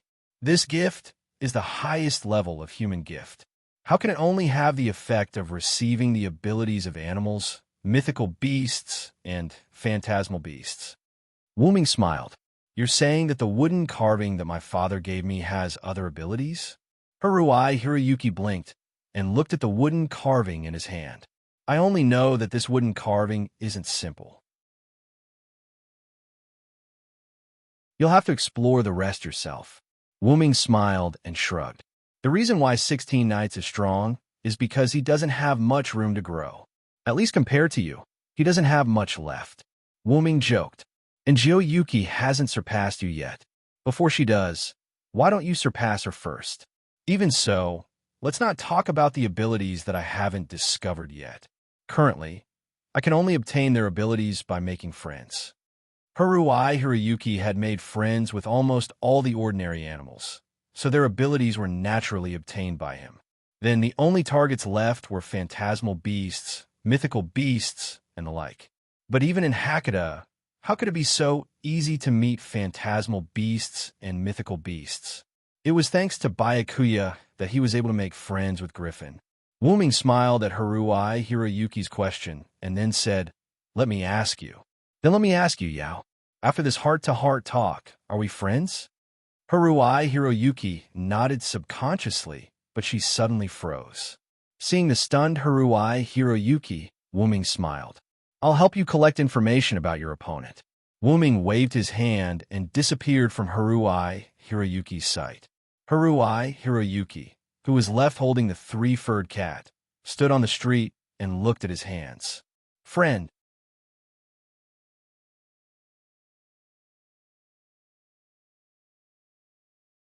Chapter 655. The finals of the Showdown of the Creator was not held immediately the next day. It was set to be held 5 days later. After all, it was the grandest and most lively gift competition of the Fire Dragon's birth ceremony. How could it end in a hurry? It naturally had to be delayed for a few days. In the next few days, because Shadora had to attend some gift competitions, Wuming and White Yiksha had been accompanying her. Renhe Lily also participated in a few gift competitions. After receiving a lot of rewards, she stopped participating in the gift competitions and accompanied Shadora to attend the gift competitions like Wuming. Although it was said that Renhe Lily participated in the gift competitions, it was basically Ren who won all of them by himself. Ren was indeed very weak, but that was in the past. Ren was now very strong. Ren had a special gift called Elf Servant. Its function was to summon spirit races that had formed a subordinate relationship with him, including star spirits, elves, and demons, and order them around. This gift didn't seem to be anything special, because even without this gift, one could still sign a contract with others and become a contractor and a contractor. However, this gift wasn't as simple as it seemed. It was rather special. Under normal circumstances, if the control person was stronger than the master he contracted, there would be a problem. Either the controlled person would break free from the master's restraints and become a free person, or the controlled person's original strength would be reduced and suppressed. For example, the former leader of Perseus, Luos, who had the demon star spirit Argel. The demon star spirit Argel was a powerful star spirit comparable to White Yiksha. Because of the inheritance of mythological history, he was forced to become a servant of Perseus. However, because Perseus couldn't completely control Argel, he imposed shackles on him and reduced Argel's ability. That was how he was able to control Argel. As a result, Argel lost himself and became a servant that completely served the leader of Perseus. It was even worse in Luo's generation because Luo's strength was inferior to the previous leaders of Perseus. He even reduced the 5-digit number of Perseus to 6 digits because of his lack of progress. The useless Luz could no longer control Argel, so he added a large number of shackles to Argel's body, greatly reducing his abilities. When Wu Ming took Argel from Luo's, he couldn't help but feel sorry for Argel. Due to various shackles, Argel's strength had dropped to the edge of 5 digits and was now approaching 6 digits. If Argel fought 16 knights in his current state, 16 knights would be able to defeat him in less than 3 moves. This was the tragic end of a slave that was stronger than the slave, especially when the slave was rather vile. Now, it was time to talk about the gift of benevolence, the elven servant. This gift was that no matter how high the master's spiritual lattice was, he could completely dominate the other party. This was a special gift that existed in the bloodline of the Russell family after the Russell family received Solomon's gift. If he handed Argel over to Ren would be able to completely remove the seal on Argel and allow him to unleash his full potential. He would also be able to suppress Argel and prevent him from betraying him. In fact, that was what Wu Ming did. The powerful astral spirit, Argel, who could petrify a planet and unleash its full power, had become Ren's slave. At first, Ren was unwilling to accept it no matter what. However, under Wu Ming's persuasion, Ren still refused to accept it. As a last resort, Wu Ming set up a gift competition for Ren, which allowed Ren to obtain Argel. Of course, Wu Ming did not show any mercy to Ren, because mercy was an insult at this time. Therefore, Wu Ming designed a gift competition that did not exceed Ren's limits based on his strength. Ren also completed Wu Ming's gift competition with outstanding results. After obtaining Argel, Ren's strength also rose from the bottom of no name to the top of no name. After all, regardless of whether the slave was alive or dead, it was considered a personal gift. Just like Letitia, although she was a 4-digit powerhouse, she was also Wu Ming's slave. In other words, she was Wu Ming's personal gift. In short, No Name did not waste Perseus at all. If it was useful, it kept it for itself, and if it was useless, it sold it. Perseus could be said to have completely unleashed its final brilliance. As for Luo's and the others from Perseus, Wu Ming was very merciful and did not sell them. Instead, he left them to fend for themselves. After provoking No Name, they still wanted to live well. Not selling them was already considered merciful. To be honest, if it was not for Wu Ming wanting to maintain his amiable image in No Name, how could he not remove the root of the problem?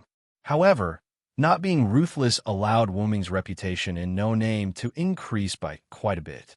Wu Ming's vague position as the leader of No Name was the best proof.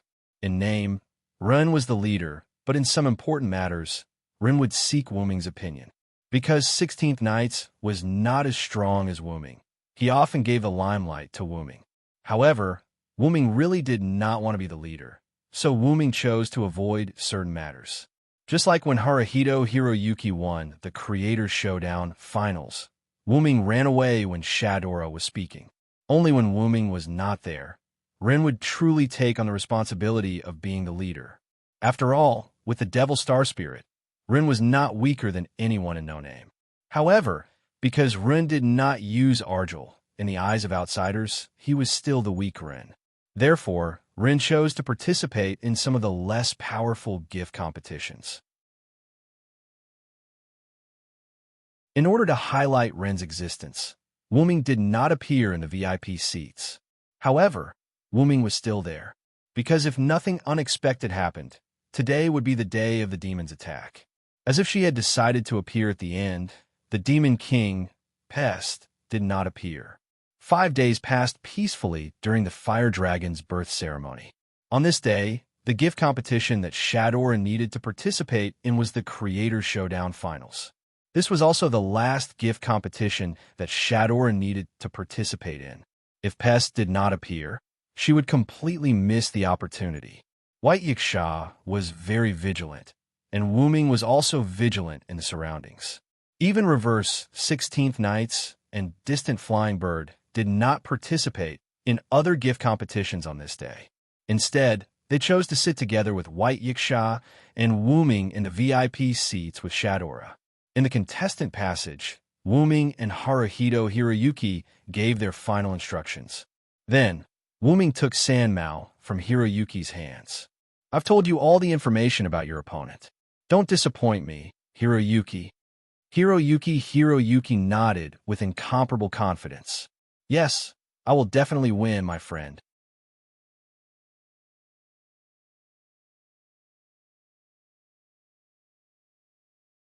Chapter 656. Wuming watched as Haruhi Toshiaki entered the arena alone. The rules of the showdown of the creators clearly stated that the participants were allowed to bring one assistant with them. They could only bring one assistant. Of course, it did not state that they had to bring one assistant with them. They could also choose not to. It was quite humane, was it not? Naturally, Haruhi Toshiaki would choose the latter. You want to ask why? Naturally, it was because she had obtained the help of her new friend. Moreover, it was not a small help. After Haruhi Toshiaki entered the arena, Wuming did not go to the spectator stands or the special seats near White Yiksha to watch the match. That was because Wuming already knew the outcome of the match. After obtaining the help of Wuming, Haruhi Toshiaki's chances of winning were at least 80 to 90%, if not 100%. After all, regardless of whether it was Wuming's abilities, they were all very powerful. Hence, Wuming was not worried about Haruhi Toshiaki at all. However, Wuming would not stay here and do nothing. Today was the biggest match of the Fire Dragon's Birth Festival, the showdown of the creators. During the match, or rather, at the end of the match, the invading Devil Lord, Pest, would definitely come. Hence, Wuming needed to make some preparations. Wuming did not think so. He also did not believe that only Pest's group would come to attack the Fire Dragon's Birth Festival. The group that wanted to buy Letitia would most likely come as well. As for why, one simple word, intuition. Hence, Wuming needed to make some preparations. Let's walk around for a bit, said Wuming. He placed the three-furred cat on the ground and had it wait obediently. As a cat with high intelligence, the three-furred cat would naturally not run around. The three-furred cat consciously ran to the entrance where Haruhi Toshiaki had entered the arena. It watched Haruhi Toshiaki's match. This cat, Wuming could not help but laugh as he shook his head. Then, Wuming opened a teleportation door and walked in. Of course, Wuming wasn't just strolling around. He was making preparations. Wuming repeatedly went to a few famous scenic spots in the outer gate of 54,545. Wearing the hidden helmet of Hades that he had obtained from Perseus, Wuming opened his mouth and muttered something. Wuming's hands were not idle either. He was making gestures in the air with one hand. Wuming uttered a series of incantations that sounded like the whispers of a demon. Mysterious runes emerged from Wuming's fingers one after another like elves. In just a short while, Wuming had prepared everything he needed to arrange. At this moment, Wuming suddenly felt a gaze. This gaze came from the red boundary wall. Wuming's head instantly turned towards the direction of the peeping gaze. Wuming focused his gaze and saw a petite figure standing at the highest point of the boundary wall. That person was precisely Pest. As expected, it's you, Pest. Wuming's mouth moved. He believed that with Pest's eyesight, she would be able to see and understand Wuming's lips. After Wuming finished speaking, Pest immediately concealed herself. This was the best proof. Coming, Wuming said calmly. Then, a black-purple ripple engulfed Wuming. Then, a piece of black parchment floated down. On the other side, in the competition grounds of the showdown of the Masters of Creation, countless pieces of black parchment fell down from the sky like raindrops. The entire competition grounds were covered in an ominous black color. The people held the pieces of black parchment in their hands. Their eyes were filled with disbelief, and their hands were trembling slightly. Then, as if a barrel of gunpowder had been ignited, the entire spectator stands exploded. The spectators began to flee frantically. In the spectator stands of the competition grounds, the spectators who were originally filled with enthusiasm because of the fire dragon's birth ceremony only had one thought left: flee. They were like ants on a hot pan. Panicked shouts resounded throughout the competition grounds. Although the shouts were chaotic, it wasn't hard to tell what they were shouting. The Demon King had arrived. Almost everyone who was fleeing frantically was shouting this sentence. There were also a few negative sentences like "run, we're dead meat," and so on. However, there were still people who didn't panic. For example, Salamandra, who already knew that the Demon King would come. "Hurry!" Immediately calm the crowd at the exit and calm them down. Mandela sternly commanded the soldiers beside him. They began to carry out emergency rescue to alleviate the fear brought about by the Demon King. Shadora wasn't idle either. "Everyone, don't panic." Shadora circulated the air in her chest. Her voice was very loud and clear as it traveled into everyone's ears. However, it wasn't that easy to suppress a panicked horse. Although some of the spectators had already begun to calm down, the majority of them were extremely panicked. They didn't listen to Shadora's words at all. Only a more majestic and terrifying voice could make them stop. "All of you stop!"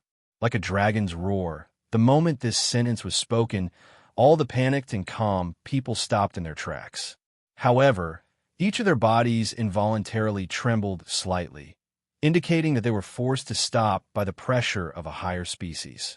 Immediately after, a figure appeared in the sky. Everyone looked at the figure. His golden vertical pupils undoubtedly indicated that this was the owner of the voice that terrified them. He was an existence of a higher level than any of them. This figure was undoubtedly Wuming. Then, Wuming nodded to Shadora, who was standing on the high platform. Wuming, who came here through the portal, saw Shadora's predicament, so he helped her. Shadora nodded and smiled gratefully at Wuming, then spoke to the crowd. "Please evacuate in an orderly manner according to Salamandra's arrangements."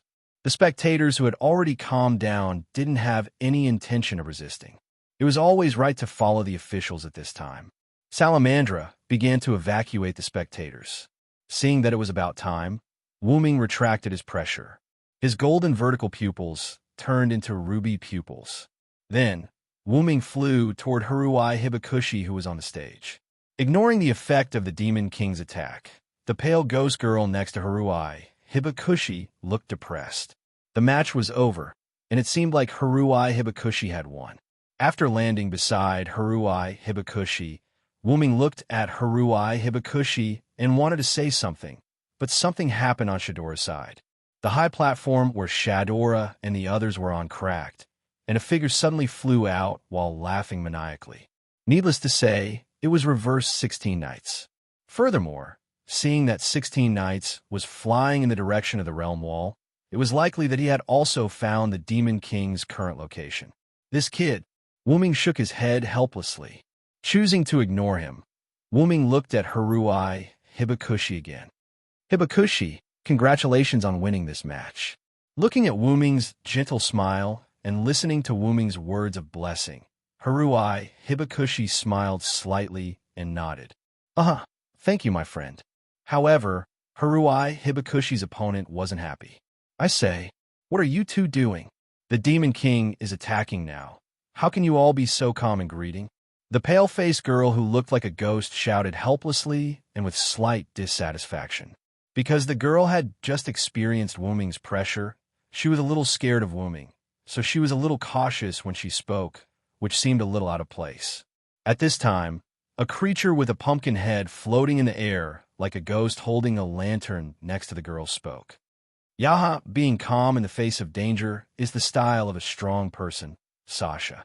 That you're tuning in to the Romance Rendezvous YouTube channel. We're so grateful for your support, and don't forget to subscribe to join us on this incredible journey through captivating stories. Your generosity through donations truly makes a world of difference, as it's the primary source of revenue that allows me to expand and enhance this channel for you. Thank you from the bottom of my heart for being a part of this adventure.